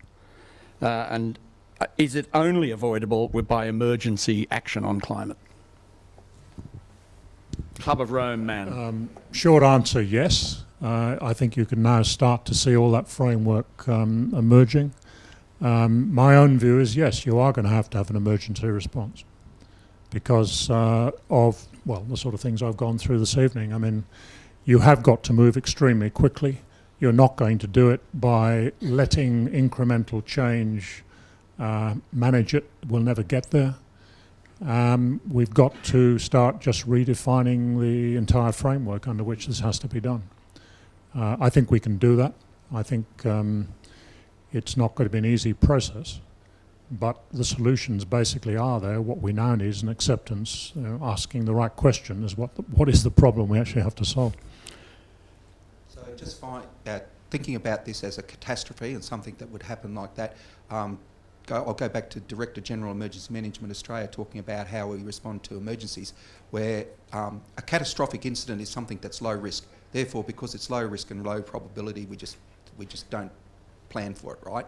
But in fact, he's changing the way emergency management looks across Australia, because it's the catastrophic events that actually are the ones that we do actually have to plan for and have to be prepared for.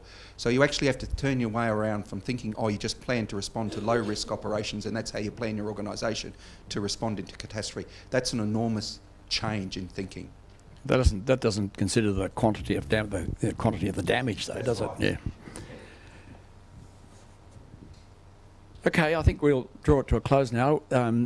Speaking of emergency action, the three of us up here have all signed the declaration to the government. We're putting this to the government to declare a climate emergency and to start thinking seriously about how we respond. Do we need a warlike footing, which got the UK through World War II, for instance? You may quickly say it, Neil. I promised during that slide, where did I adapt my strategy from? It comes from B.H. Liddell Hart, so Declan Ellis, if you're still out there in Adelaide and didn't get that, you're a bad boy, right? He was the one who put together the grand strategy in the 30s for how you would prepare to respond to World War II, right? Yeah. So that grand strategy I put up as tradition strategy, that's exactly that's what that response is. So thanks for... I have a copy of the declaration with me. If anyone wishes to join us and sign it, I'd be delighted to get your signature on the declaration. Can I now ask Dr. Andrew King, who's one of our champion SENG members, and of course the author, as you all know, of the NG Bear series, to wrap up and give the thanks. Thank you, David. Okay, wow, what a wonderful evening so far. So many different topics, so many emotions. But what I'd like to do, rather than the traditional close of an evening, is call it an opening. And in doing this, I'd first like to thank Peter for stressing the importance of these issues to engineers and inviting us to put... inviting us to put technology on the table. I think that was a great way to look at it. And then David, as always, took us. Fantastic job of being an MC. Thank you very much, David. Great pleasure. And then our two guest speakers, Ian and Neil. Kind of a good cop, bad cop routine, but in reverse.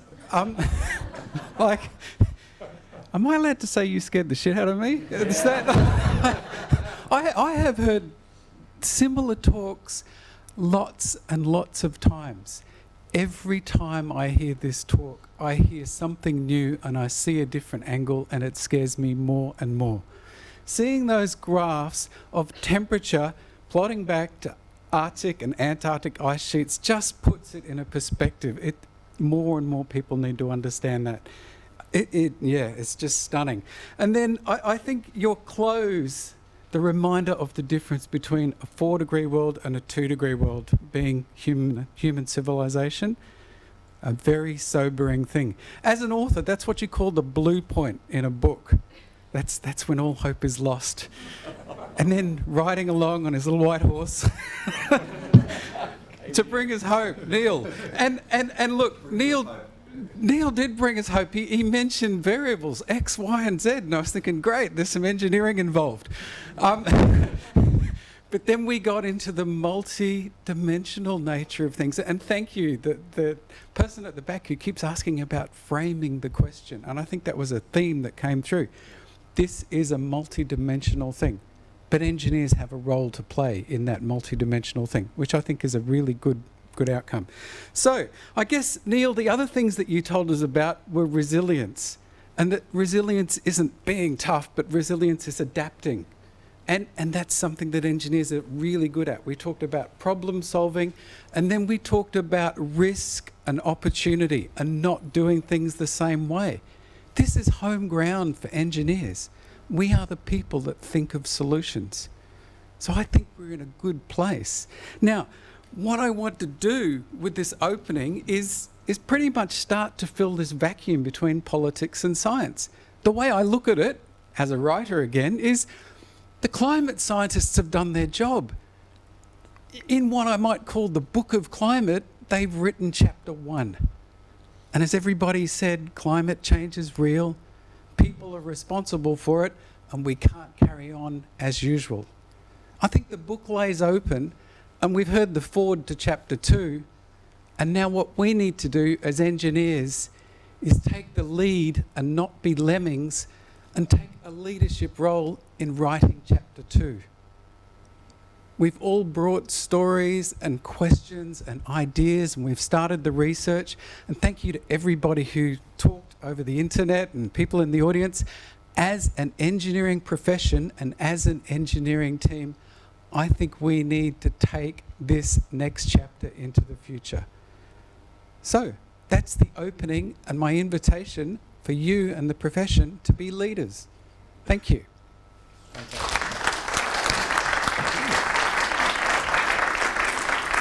He loves me. I love Engie Bear. Where's your green badge? Okay. Alternatively, Cheryl and I talked about bald men all facing the sun with the albino effect, but you know, Where's your green badge? I'm sorry. We're both I didn't wear- I Al do Gore have a trained green badge. climate leaders, as is Steve up there. Is there any Yeah. other Al Gore trained climate leader amongst us? Well, you've got 3 to talk to later on. Join us, please, outside and continue to chat with Neil and Ian and Andrew and me. And thank you so much for Engineers Australia for facilitating this fantastic evening. And the webinar, yeah.